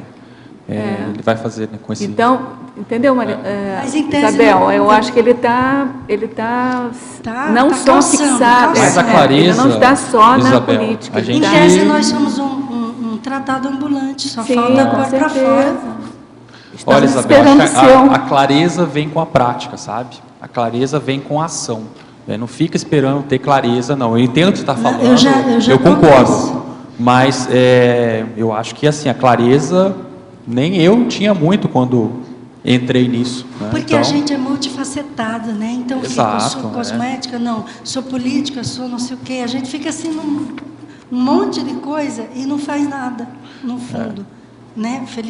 Felizmente, alguns de nós... Mas aí o ponto tem que ver assim, o que é o prioritário no momento. Pelo menos é isso que eu procuro analisar e ver. O que é prioridade nesse momento? Pode não ser o livro que é aquele mais tchan que tem a ver com você, mas é o mais prioritário naquele momento. Então, vamos em frente. É dessa forma que eu raciocino, pelo menos. Acho que a gente tem que ser mais pragmático, sabe? Essa prioridade, esse pragmatismo, pode ser aquele livro que eu consigo fazer no momento? Você acha que pode ser? Sim, claro. Aí a pessoa tem que avaliar o contexto dela. Tem pessoas que já está caindo de maduro. A pessoa já tem aquilo claro, já tem aquilo evidente, mas não senta e não faz. Né? E tem pessoas que às vezes não têm essa clareza, que foi o caso que a Isabel comentou aí. Mas às vezes a pessoa pode ter esse pragmatismo. Né? Então ela pode ver, poxa, mas o que eu posso fazer nesse momento aqui? Né? Não, eu posso ir por aqui. Então, acho que esse pragmatismo falta para a gente ainda. A gente poderia ter muito mais autor na Conscienciologia se tivesse esse pragmatismo. Né? Pragmatismo tanto do ponto de vista de escrita, de pesquisa, quanto também das nossas situações pessoais, depois que recebe os feedbacks, as heterocríticas, sabe? Aí cada um tem os seus gargalos específicos. Mas, para mim, eu não fujo muito disso não, sabe, Isabel? Eu continuo batendo na tecla do assédio. Volta, o problema é assédio. Onde dói é isso daí. A real, se eu for avaliar onde foram os meus gargalos para publicar os meus livros, os meus verbetes, foi por aí, né? E eu vejo muitas pessoas... autoassédio, heterassédio, a base é autoassédio, né? Mas, e que começa pela autossustentabilidade energética, né? Reflete nisso. Reflete nisso. Mas a base é autoassédio, ela tem que avaliar no contexto dela como que ela se sente. Tem gente que não se sente apta para escrever um livro, por exemplo. Você quer mais autoassédio que esse? A pessoa, se ela não acredita que ela é capaz de escrever um livro, como é que ela vai fazer? Não faz. Então, o primeiro autoassédio que ela tem que combater, avaliar, é isso. Ela tem que se sentir capaz de escrever um livro. Mesmo não tendo formação para isso, mesmo não tendo tido estudo para isso, mas ela pode se virar, se ela tem vontade de determinação, ela supera isso. E a gente na biblioteca, organizando os livros por autor, a gente constata isso mesmo. Quando a pessoa já define uma área de trabalho e começa a fazer seus livros, ela começa com pequenos livretos e vai assim crescendo até ter realmente alguns livros mais substanciais. É um crescendo. Gente, vamos pensar, né? Tanto livro ruim que tem por aí. Nossa, a gente vai o que mais tem hoje aí é livro, né? Sendo lançado, produção independente e tudo mais. É muito livro ruim que tem por aí. E aí a pessoa fica não se sentindo capaz de escrever um negócio, que às vezes ela tem vivência, tem teática. Então, o negócio é bancar mesmo, gente. Eu acho que é por aí. Não vai ser, o livro não vai ser perfeito, né?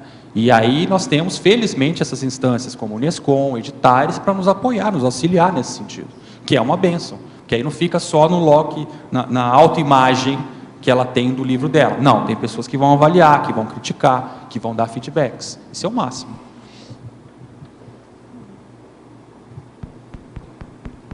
Oi, está com som? Tá. Alexandre, a gente já debateu algumas vezes esse tema, a questão da Mega GESCOM, mas eu gostaria do teu feedback, da tua ideia em relação à Mega GESCOM e o verbete que você está apresentando. No seguinte sentido, na sua visão, fazendo uma prospectiva sua, dos próprios voluntários da Conscienciologia, quais seriam as atrações, quais seriam os indicadores, quais seriam os efeitos de uma obra que poderia sinalizar que aquela obra foi uma Mega GESCOM dentro da ProEx pessoal da pessoa? Ou seja, a pessoa vai fazer um livro, vai fazer uma construção de uma ideia, defender uma ideia. Existem GESCONs e existem Mega GESCONs. É lógico, pelo menos para mim, pensar que uma Mega GESCOM ela vai ter atrações diferenciadas, os efeitos desta obra vão ser diferenciados. Quais seriam esses efeitos, essas atrações diferenciadas que poderiam sinalizar que aquela obra foi uma Mega GESCOM dentro do trabalho pessoal? Olha, Felipe, eu acho que talvez a gente tenha que amadurecer esse debate, mas hoje, no que eu avalio, é uma coisa assim muito gritante, aquilo salta a atenção, aquilo é muito acima da média, né? Então a gente pega os próprios livros tratados do professor Valdo, que muitas obras ali são bastante acima da média. O livro do Marcelo da Luz, no meu ponto de vista, é um outro livro também que está nesse patamar. Ele é muito acima da média, ele é revolucionário, ele é diferente, ele quebra paradigmas, ele choca de frente com valores muito sérios, ele tem a ver com a vivência daquela pessoa. Então, acho que hoje a gente talvez precisa amadurecer um pouco esses parâmetros para ter mais clareza, mas o que eu vejo assim, hoje, de maneira prática, isso salta muito aos olhos, fica muito evidente, entende? Então, para mim, no meu ponto de vista, eu vejo assim, os livros com que eu mexi não são Mega GESCONs, no meu ponto de vista. Por que não são Mega GESCONs? Porque eles têm limitações claras. São assistenciais, eu tenho efeitos evidentes, comprovados, alguns eu já falei aqui disso, sérios, na minha ProEx, na minha vida, nos outros, mas não é uma Mega GESCOM, não é. Então isso a gente tem que ter muito claro, como o professor Valdo fez ali no verbete, que ele tem ali a escala dos autores mentais somáticos da Conscienciologia. Tem livro infantil, tem livro literário, tem livro intermediário, tem livro avançado, e aquilo foi um rebu quando foi lançado, né? Porque o professor Valdo classificou os autores baseado naquela escala. Porém, aquilo tem que ser visto sem melindres, porque é a realidade que vai fazer. Não quer dizer que seja pior, ela é pior do ponto de vista, talvez, de alguns aspectos, mas do ponto de vista de assistencialidade, ela vai fazer assistência naquele contexto. Um livro infantil, por exemplo, vai fazer assistência para aquele público específico, mas é um livro infantil, né? Então, é mais ou menos dessa forma que a gente tem que começar a avaliar. O que eu vejo hoje é uma Mega GESCOM, ela salta realmente aos nossos olhos, porque ela tem um impacto em termos de interassistencialidade, de quebra de paradigmas, muito maior do que a média dos livros feitos. Nós ainda estamos numa condição de fazer algo muito ainda mais básico, muito para nós, muito voltado às nossas questões, né, iniciais de ProEx. Eu acho que a gente tem, e aí que vem o ponto justamente da gente começar a fazer mais obras para chegar e superar esses gargalos, né? Porque se a pessoa ainda está no autoassédio da decisão do que ela vai escrever, ainda está muito básico o negócio, né? Então ela tem que estar no autoassédio dela, entre aspas, tem que estar nesse ponto. Qual que é a minha Mega GESCOM? Por onde que eu vou? Eu já estou com 2 livros publicados, e agora? Qual que vai ser o próximo? Já estou com 5, qual que vai ser o próximo? Então, esse tipo de conflito a gente tem que começar a ter mais no CCCI aqui, sabe? Qual é o conflito da Mega GESCOM? Qual é a minha Mega GESCOM? Debater mais isso. É nesse sentido que eu te questiono, porque a gente já conversou várias vezes sobre isso, ainda para mim a Mega GESCOM ela é um ponto de interrogação ainda muito grande, a sua fisiologia, a sua parafisiologia, os seus efeitos. E aí nesse sentido que eu pergunto, quais seriam a prospectiva de efeitos de uma Mega GESCOM? Eu lembro que num debate com você, numa conversa com você sobre o livro do Marcelo da Luz, você falou algo para mim que, assim, marcou e talvez seria um sinalizador, você colocou assim, em relação ao livro do Marcelo da Luz, né? Você colocou, olha, eu penso que é o primeiro livro da Conscienciologia que supera o que o Valdo escreveu sobre o tema. Ou seja, que o livro do Marcelo teria superado o que o Valdo escreveu sobre religião, diferente de outros livros da Conscienciologia que a gente escreve que nós não superamos aquilo que o Valdo escreveu sobre o tema. Aquilo, para mim, serviu como um parâmetro, né? Uma metria em relação a esse processo. Mas eu já ouvi o professor Aldo falando que aquele livro do Marcelo da Luz é uma Mega GESCOM dele. Sim, está escrito no prefácio, no próprio prefácio. Exatamente. Álvaro Bertoca, poderia detalhar na página 21 a coloquiologia? É logo na primeira página. Primeira página, né? Tá. Na conformática ainda. Ah, sim. Os dois, né? Não, a coloquiologia sim. É o último parágrafo. Ah, sim, os dois. Tá. Então, na coloquiologia nós temos os afins se atraem e o que é seu vem para você. A GESCOM, né, se a gente for avaliar, ela é basicamente isso então. Os afins se atraem. Se você então começa a ter vários pedacinhos de você espalhados pelo mundo, porque o livro é isso, né? É vários pedaços da sua pensanidade plasmado, materializado em bibliotecas, em pessoais ou públicas, né? Que estão por aí e as pessoas estão acessando. Os afins se atraem. Quem que vai chegar, ler aquilo ali, são as pessoas que têm afinidade com você. Há várias situações que aconteceram comigo muito interessantes, né? E aí você começa a avaliar e talvez mais para frente a gente vai entender isso. Mas, por exemplo, existem pessoas que acessaram pedaços do meu livro, entrevistas minhas, aulas aqui, alguma coisa assim, viram o conteúdo da obra, chamou atenção a pessoa, aquilo deu algum tchan nela, caiu alguma ficha nela, e ela foi atrás me pesquisar no Google, achou meu telefone do trabalho e entrou em contato comigo. Né? Então, assim, o que motiva uma pessoa a fazer isso? É uma afinidade, é alguma coisa que a pessoa sentiu ali na hora, que tem relação com ela, com o que ela está fazendo profissionalmente, pesquisando, enfim, e que chama atenção e aquilo provoca, às vezes, uma conexão direta de uma ligação telefônica, um e-mail, algum contato em que você resgata aquela pessoa, um contato do passado, que certamente não é a primeira vez, obviamente não é a primeira vez, né? Então, esse tipo de situação acontece. E aí tem a segunda condição, que é o que é seu vem para você, que é justamente isso, né? Nada que vem para você é por acaso. O que é seu, de fato, vem para você. Aquilo é mérito, aquilo tem a ver tanto mérito ou desmérito, né? Uma condição, se ela é positiva, ela vem porque você mereceu aquela condição. É um efeito do trabalho, né? Não é um aporte que vem ao acaso. Então, eu vejo que, por exemplo, essas situações todas que a gente comentou aqui sobre a pesquisa do JK, as sincronicidades que aconteceram nessas viagens, os reencontros com as pessoas, há situações absurdas, né? Eu posso até descrever uma aqui, não sei se nós temos tempo, né? Eu já comentei isso numa outra tertúlia, mas é sempre bom, porque tem pessoas novas, e são situações só para ter uma ideia do que é o nível de sincronicidade numa pesquisa desse tipo. Numa das primeiras viagens que eu fiz para entrevistar pessoas, para pegar livros, documentos, eu passei em várias cidades, Belo Horizonte, Diamantina, e aí dentro do percurso eu ia fazendo um roteiro de pessoas possíveis que eu deveria entrevistar, conversar e tudo mais. E aí eu passei primeiro em Belo Horizonte e segui para Diamantina. E em Diamantina eu tinha um roteiro de entrevistas para se fazer, conversei com praticamente todas as pessoas e faltou um professor de história com quem eu não consegui conversar. E é uma cidade que não é tão grande, eu tentei de todas as formas encontrá-lo. Fui na casa dele, fui no trabalho dele, fui no local onde me falaram que ele deveria estar, e sempre havia desencontros. Acabou de sair. Ih, não, hoje ele não veio.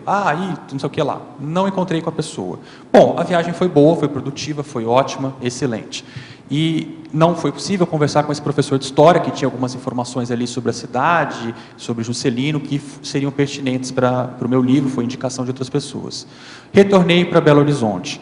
Nesse retorno para Belo Horizonte, havia ali 2 amigos em que me convidaram para participar de um jantar do ex-governador José Aparecido Oliveira, que já faleceu, e esse era um almoço de aniversário dele, onde ia ser um pouco afastado de Belo Horizonte, num sítio, alguma coisa ali, e a gente chegou ali para esse aniversário, onde havia, acho que provavelmente uns 200 convidados. Era muita gente, era um lugar aberto, com mesas grandes, enormes e tudo mais.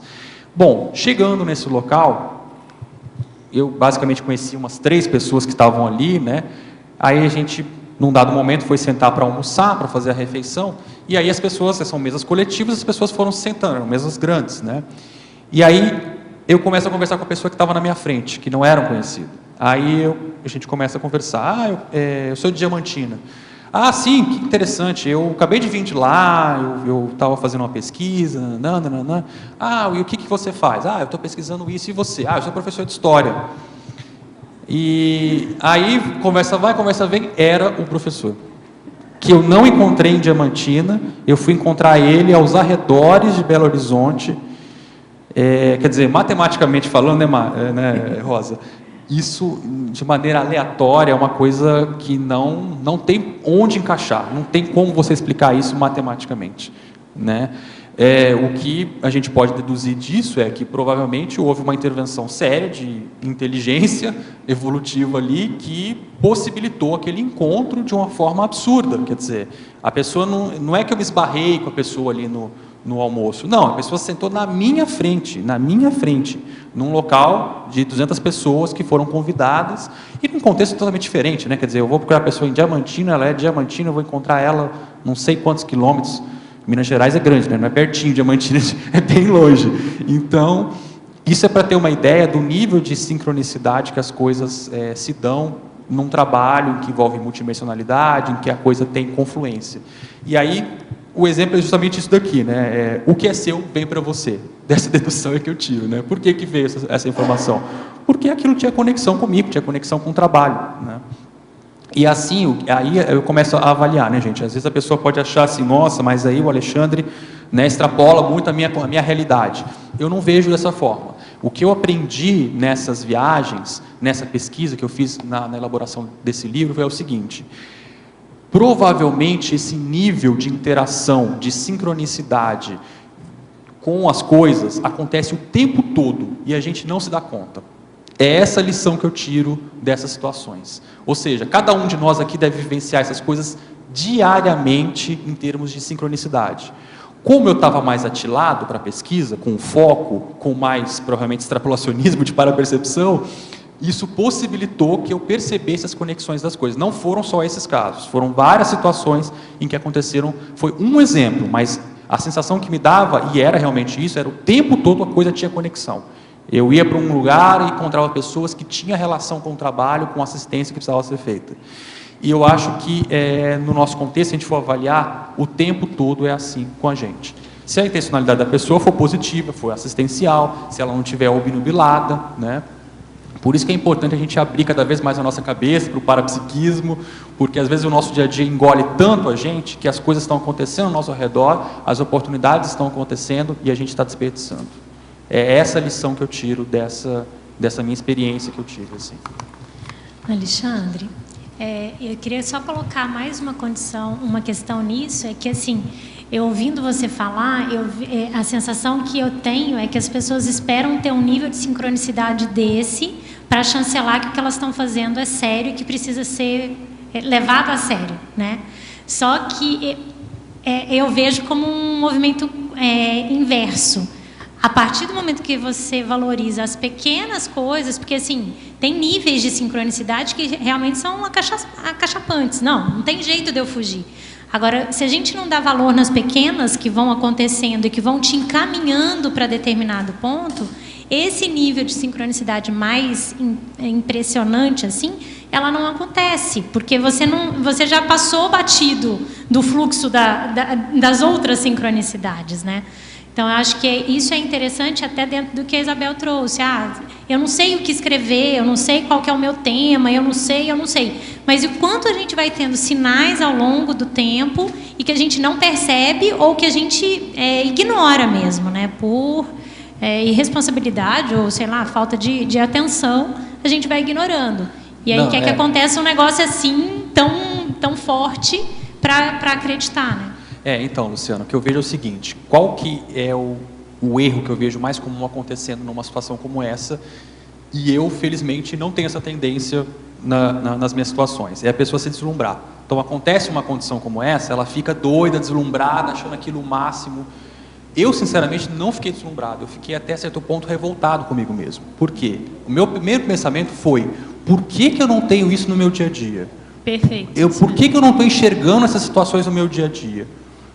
Então, assim, o que eu acho que a gente tem que ter é mais essa reflexão autocrítica e não deslumbrada com relação a isso, né? Justamente que aí é o deslumbramento. Quer dizer, a pessoa fica esperando alguma coisa mágica acontecer com ela, sendo que não é por aí.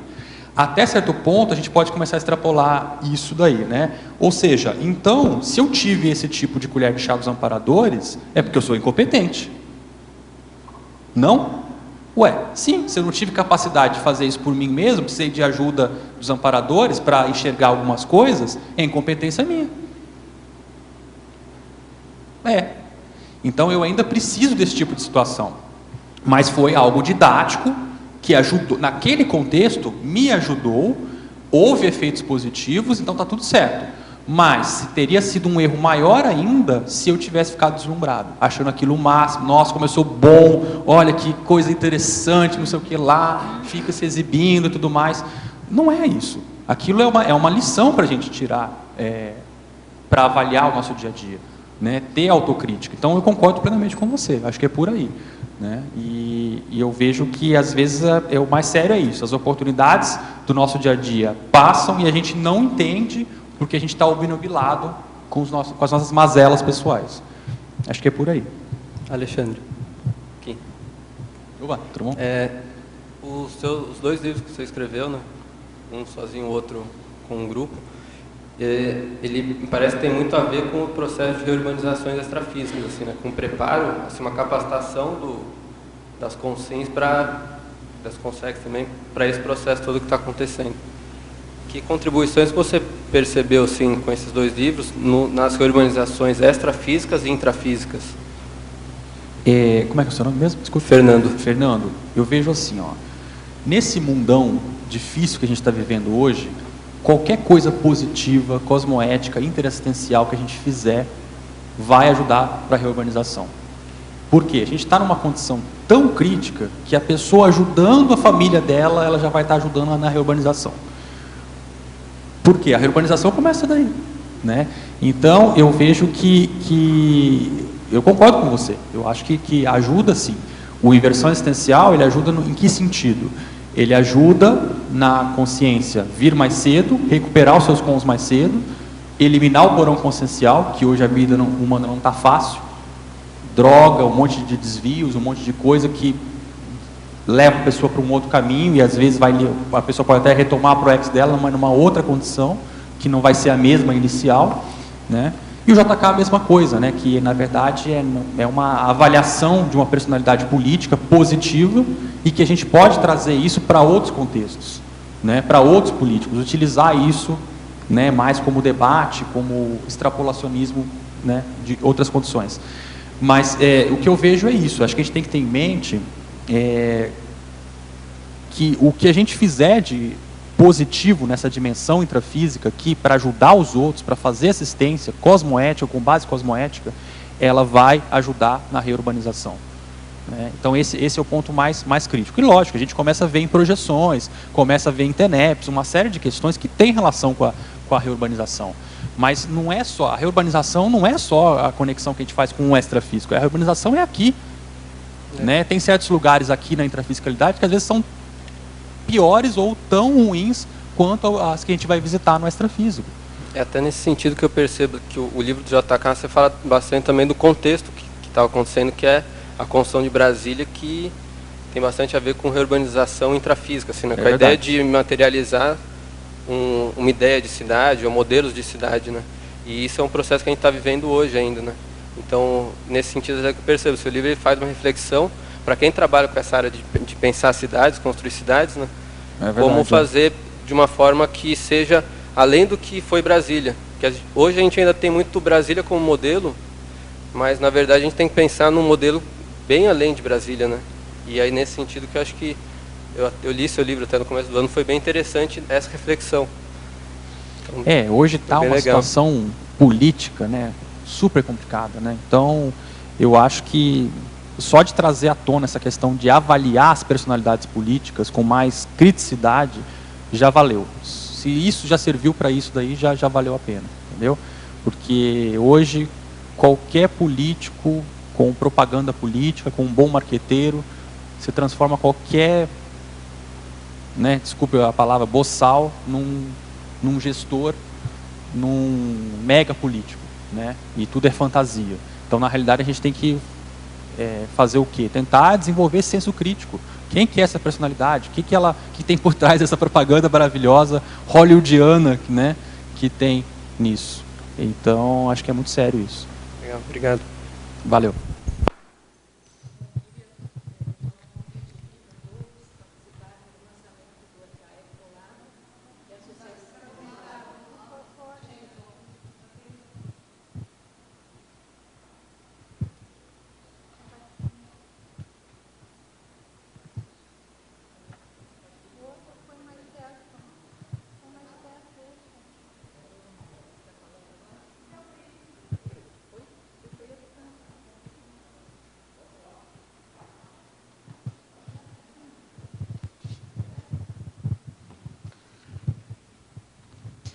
Então, nosso convite aqui para o lançamento da Ectolab, Associação Internacional de Pesquisa Laboratorial em Ectoplasmia e Paracirurgia. Vai ser amanhã, né, dia 14, às 18 horas, no auditório do Discernimento. Então, estão todos convidados. Mais alguma pergunta? Sim. Alexandre, minha pergunta é assim, como que se deu a sua conexão com o livro JK? Como que surgiu essa vontade de escrever esse livro? Multidimensionalmente, como que se deu essa ligação? Olha, na realidade, é o que a gente comentou no começo, né? Não foi uma escolha minha como inversão existencial, mas foi uma condição que apareceu uma oportunidade. Haviam pessoas aqui na Cognópolis que tinham interesse em pesquisar politicologia, e dentre as personalidades, Juscelino era uma delas, e foram se abrindo oportunidades, condições, em que era possível se fazer algo mais profundo com essa personalidade, né? O Juscelino tem a ver com os nossos trabalhos, tem conexão direta, extrafisicamente, em alguns eventos nossos, em alguns trabalhos que são feitos. Isso a gente já identificou em diversas situações, em diversos contextos. E, além disso, é uma personalidade bastante positiva dentro da política, talvez seja uma das mais, ou a mais positiva dentro do histórico da política brasileira, tanto quanto a personalidade dele, que era muito positiva, ele pessoalmente, a pessoa dele, a personalidade, o temperamento dele era muito positivo, quanto as realizações dele, né? E fora isso, também tinha um fator que motivou de ineditismo de trazer isso à tona, que foi a relação da construção de Brasília com o espiritismo e as cartas psicografadas com o Chico Xavier, que o professor Valdo vivenciou, acompanhou, foi testemunha, e isso ficou esquecido pela historiografia, né, ou foi ignorada pela historiografia. Então foram vários pequenos fatores que foram confluindo para a necessidade de escrever essa obra, de ressaltar essa personalidade, e tinha várias pessoas que poderiam estar levando esse empreendimento, e sobrou para mim. Né, assim, eu fui, a primeira viagem que eu fiz a Brasília foi bem interessante, porque eu fui para entrevistar uma série de pessoas, algumas delas já estavam mortas, eu nem sabia, entendeu? Então, assim, foi um negócio muito... a gente sabia que tinha que ser feito, né, de alguma forma, que tinha que acontecer o trabalho, havia muito amparo envolvido nisso, né, o próprio Juscelino deu um indicador para a coisa acontecer e pediu para ir rápido porque as consciências estavam dessomando, né, as fontes a serem entrevistadas, e as coisas foram acontecendo, né, e aí é isso, né? Assim, as primeiras viagens foram assim, tentando tatear o que ia ser feito, né? A primeira viagem foi bem nesse sentido. Aí fui descobrindo, esse aqui já dessomou, esse daqui, né? Assim, a própria ignorância mesmo. Alguns dessomaram, estavam em livro de história, mas como não houve tempo hábil para pesquisar, então isso aconteceu. Aí, em outras viagens, a condição já era diferente, já tinha um roteiro mais definido, já tinha tudo isso feito. Mas houve, de fato, essa conexão da personalidade dele com o nosso trabalho aqui, e eu penso que esse livro ajudou a fixar essa condição. Quando você fala assim que sobrou para você, o que você interpreta assim do fato? Não tinha outra pessoa disponível na época para fazer isso, tinha eu. E eu tinha relação com isso. Então, existem situações na nossa vida, e essa não foi a única que aconteceu comigo, que é como assim, ó, sobra para você. A bola cai para você, entendeu? E aí você assume ou não. Eu podia ter optado por não assumir. Né? E existem situações na nossa vida que a gente se vê em contextos como esse. A bola sobra na sua mão e você faz o que com isso? Né? Então, eu me vi bem assim. Então, é por isso que no começo aqui eu comentei bem essa condição. O livro do JK é como se eu fosse escolhido. O Inversão, eu escolhi. Então, são duas situações. E isso acontece. Né? E acho que tem que ter ciência assim, que isso pode acontecer com qualquer um de nós. Tá bom, obrigada. Mais alguma pergunta? Sim. Alexandre, nós temos aqui na sua taxologia 14 ocorrências, né, de situações que, positivas ou não, né, que a gestação consciencial escrita pode atrair. Né? Você podia dar uma passada rápida em cada um desses itens? Sim. Eu penso que alguns deles já foram comentados aqui, né, mas eu procurei colocar principalmente naquilo que eu vivi ou em situações que eu observo, né, pela vivência de outros, mas a maioria aqui eu passei por isso. Então, a primeira dela fala com relação a palestras, né, convites para lançamentos, debates, cursos, em situações, inclusive em contextos não esperados.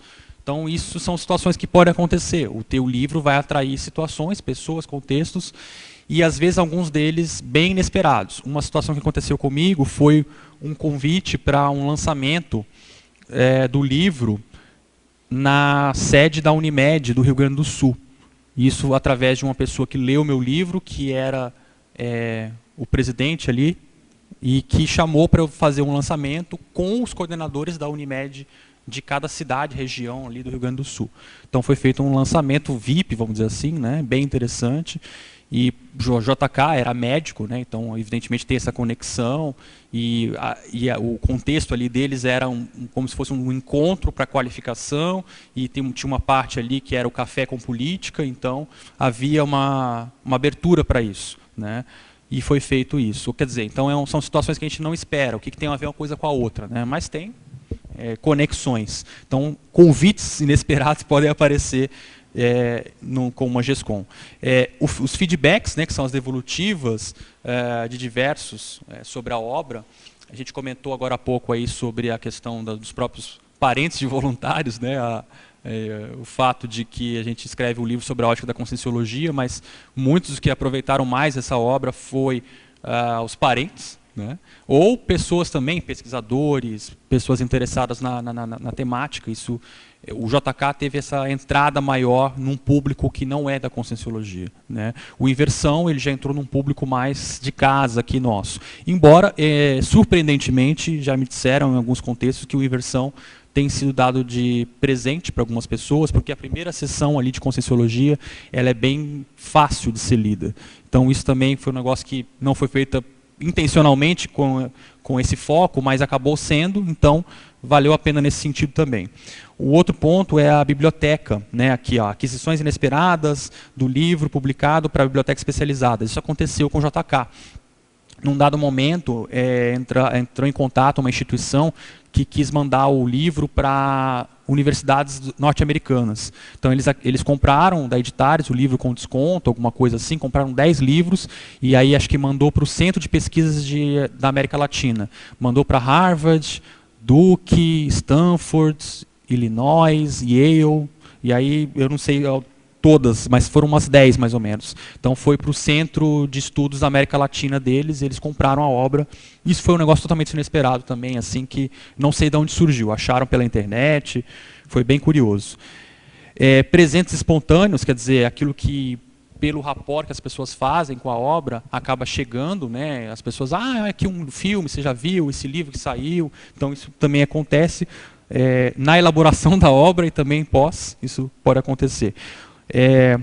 Contatos, né, com pessoas, né, reencontros. Com um livro, você acaba conhecendo pessoas que talvez você não teria oportunidade de conhecer em outras situações, e o livro possibilita isso. Autores, trocas intelectuais com outros autores, né? Então, lá em Brasília, por exemplo, teve autores sobre Brasília que prestigiaram o lançamento do livro. Políticos, já foi comentado aqui, né? Alguns que receberam. Amizades, então você começa a ter uma conexão com amizades que você não tinha ainda. A questão do duplismo, que não é o meu caso, que já tinha uma relação já consolidada, mas que eu coloquei aqui porque essa é uma condição que eu vejo nos debates de dupla evolutiva bem crítico. Às vezes a pessoa fica, né, a expressão, até o Felipe Copo, né, apresentou esse tema, aí eu assisti, né, encontrar a dupla evolutiva, né. Eu não acredito nessa expressão, eu acho que a pessoa faz a vida dela acontecer e as coisas vão se atraindo. Né? Então, um dos aspectos que eu vejo da GESCOM Atratora atrai também pessoas afins, e dessas pessoas podem vir uma dupla evolutiva, por que não? Que pode ser construída, consolidada. Né? Oportunidades diversas, né? Profissionais, em outros contextos, TENEPS, intensificação do trabalho extrafísico, projetabilidade, extrapolação. Aí a extrapolação tem um verbete específico sobre isso, que é o extrapolacionismo pré-tenepsista, que eu escrevi, né, também que foi derivado desse trabalho com GESCONs, do meu ponto de vista. Acho que eu passei rapidamente aí, alguns já foram falados, eu passei mais assim para ter uma noção geral. Sim, nós agradecemos a sua participação, um assunto bem importante, né, para todos nós aqui da Conscienciologia. Agradecemos a participação de todos os tertulianos, dos teletertulianos também. Nós tivemos 6 perguntas, né, de teletertulianos. E passamos, então, para os nossos comerciais. Obrigada. As pontuações da tertúlia de hoje foram 63 assinaturas no livro de presença, 27 perguntas presenciais e 6 perguntas respondidas online. Hoje temos 5 recados. Watson, Viagem, IAC 2013, Viviane, Acoplamentarium, Otto, Heterocrítica de Obra Útil, Nilsa, História do Parapsiquismo, Eliana, Programa Verbetografia. E antes, os amigos Enciclopédia. Boa tarde. Informar aí a todos que nós estamos, o programa Amigos está com uma mesa no evento do Congresso de Intermissivistas. Então, quem quiser fazer assinatura, renovar, fazer adesão, conhecer o programa Amigos, verificar questões de senha, download da enciclopédia, acesso ao HoloServe, todas essas dificuldades nós temos à disposição no salão que está acontecendo lá no Auditório do Discernimento, o Congresso de Intermissivistas. Também chamar aí os nossos colegas, nossos amigos, cujas assinaturas venceram em junho, em maio, né? Muita gente ainda não renovou. Se puder dar uma olhada com carinho nisso aí, se tiver na sua programação, fazer a renovação. E para o mês de julho já emitimos um comunicado aí a todos mais de 50 amigos cujas assinaturas vencem nesse mês.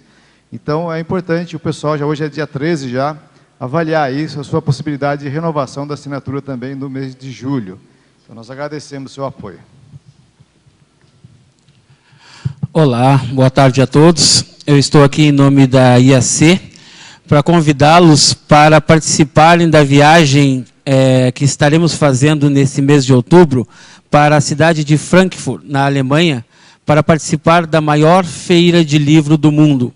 A Conscienciologia vai estar presente com 2 estandes nesta feira, onde estará sendo lançados 5 livros da Conscienciologia no idioma alemão, e muitos autores aqui, tanto do Brasil como da Europa, autores conscienciológicos estarão presentes nesta feira. Com isso, a IAC está promovendo uma viagem que passará por várias cidades alemãs, inclusive a visita à sede do Parlamento Europeu, culminando com os 4 dias de feira na cidade de Frankfurt. Então, aqueles que estejam interessados em nos acompanhar, de reforçar esse holopensene do livro da GESCOM, um tema muito falado hoje pelo professor Alexandre. Então, estão convidados a participar com a gente dessa viagem. E maiores informações vocês podem obter pelo e-mail brasil@iacworld.org. Vou repetir, brasil@iacworld.org. Estão todos convidados a ajudarem com as suas energias nesta que é a maior feira de livros do mundo. Obrigado. Boa tarde a todos. Em nome do CAEC, eu convido todos vocês a participar do curso acoplamentário, que ocorrerá no dia 26, 27 e 28 de julho, agora, de 2013, e o tema será retrocognições, com os epicons Pedro Fernandes, Rui Bueno, Amin Lascani. O objetivo geral do curso acoplamentário é você poder desenvolver ali em grupo o parapsiquismo de modo lúcido e também assistencial. Quem quiser mais informações, aqui no CAEC, ou pode telefonar no 45, que é o código, 3525-2652. Obrigada. Boa tarde a todos. Estamos aqui para convidá-los, tertulianos e teletertulianos, para o 19º Heterocrítica de Obra Útil. Vai ser uma heterocrítica especial com um livro que, na verdade, é um dicionário, que é o Dicionário de Sentenças Latinas e Gregas. O mais interessante deste heterocrítica é a presença do autor. O autor se chama Renzo Tosi, professor de História da Língua Grega na Universidade de Bolonha, na Itália. É aí considerado hoje um dos maiores eruditos italianos. Então, isso por si só já vale a pena a participação no Heterocrítica de Obra Útil, que se desenvolverá nos dias 3 e 4 de agosto. No dia 3 de agosto é uma dinâmica que envolve a apresentação das técnicas de elaboração de resenha e as leituras. E no dia 4 de agosto é a apresentação e debate com o autor, que vai ser de 8h30 até 11h30. Então, aí os valores, para quem se interessar, o curso completo é R$ 360, ou aqueles que se interessarem apenas no debate com o autor no domingo pela manhã, R$ 240.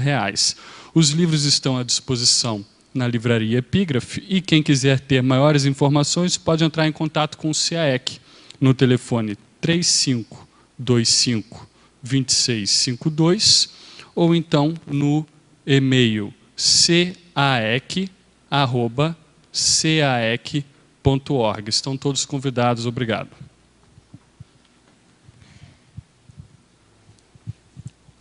Boa tarde a todos. Eu estou aqui para convidá-los para o curso História do Parapsiquismo, que será realizado pelos professores Jarbas Paranhos e João Ricardo Schneider, nos dias 23, 24 e 25 de julho, aqui no auditório do CAEC.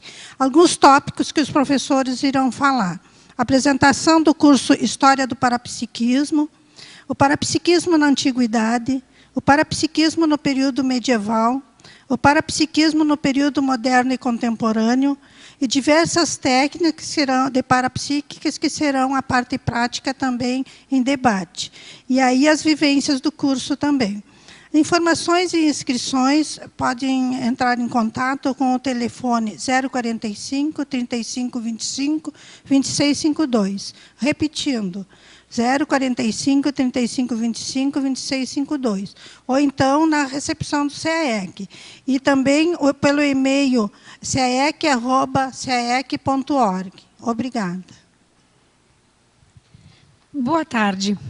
A Praia da Verbetografia e o CAEC convidam a todos para o próximo curso, o programa Verbetografia Online EAD, que começa no dia 8 de agosto.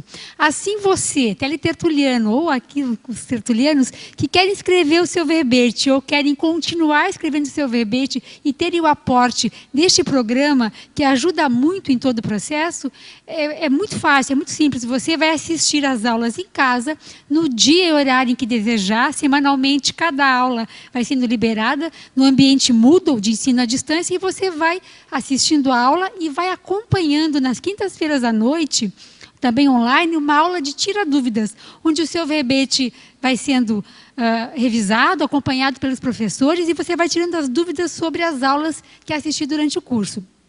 Então, é uma oportunidade muito interessante para quem quer escrever o seu verbete, acha que, né, não consegue fazer isso sozinho ou apenas contando, né, com o que já conhece da enciclopédia, com o manual de verbetografia que também está disponível online na Editares.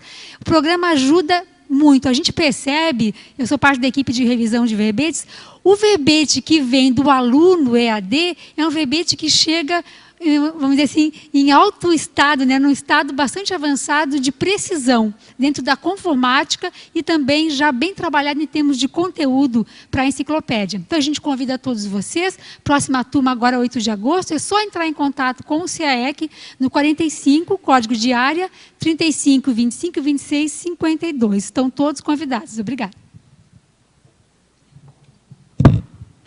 O verbete da manhã é Mega Encontro Crítico, especialidade Auto-Mega Discernimentologia, autor, professor Felipe Copo.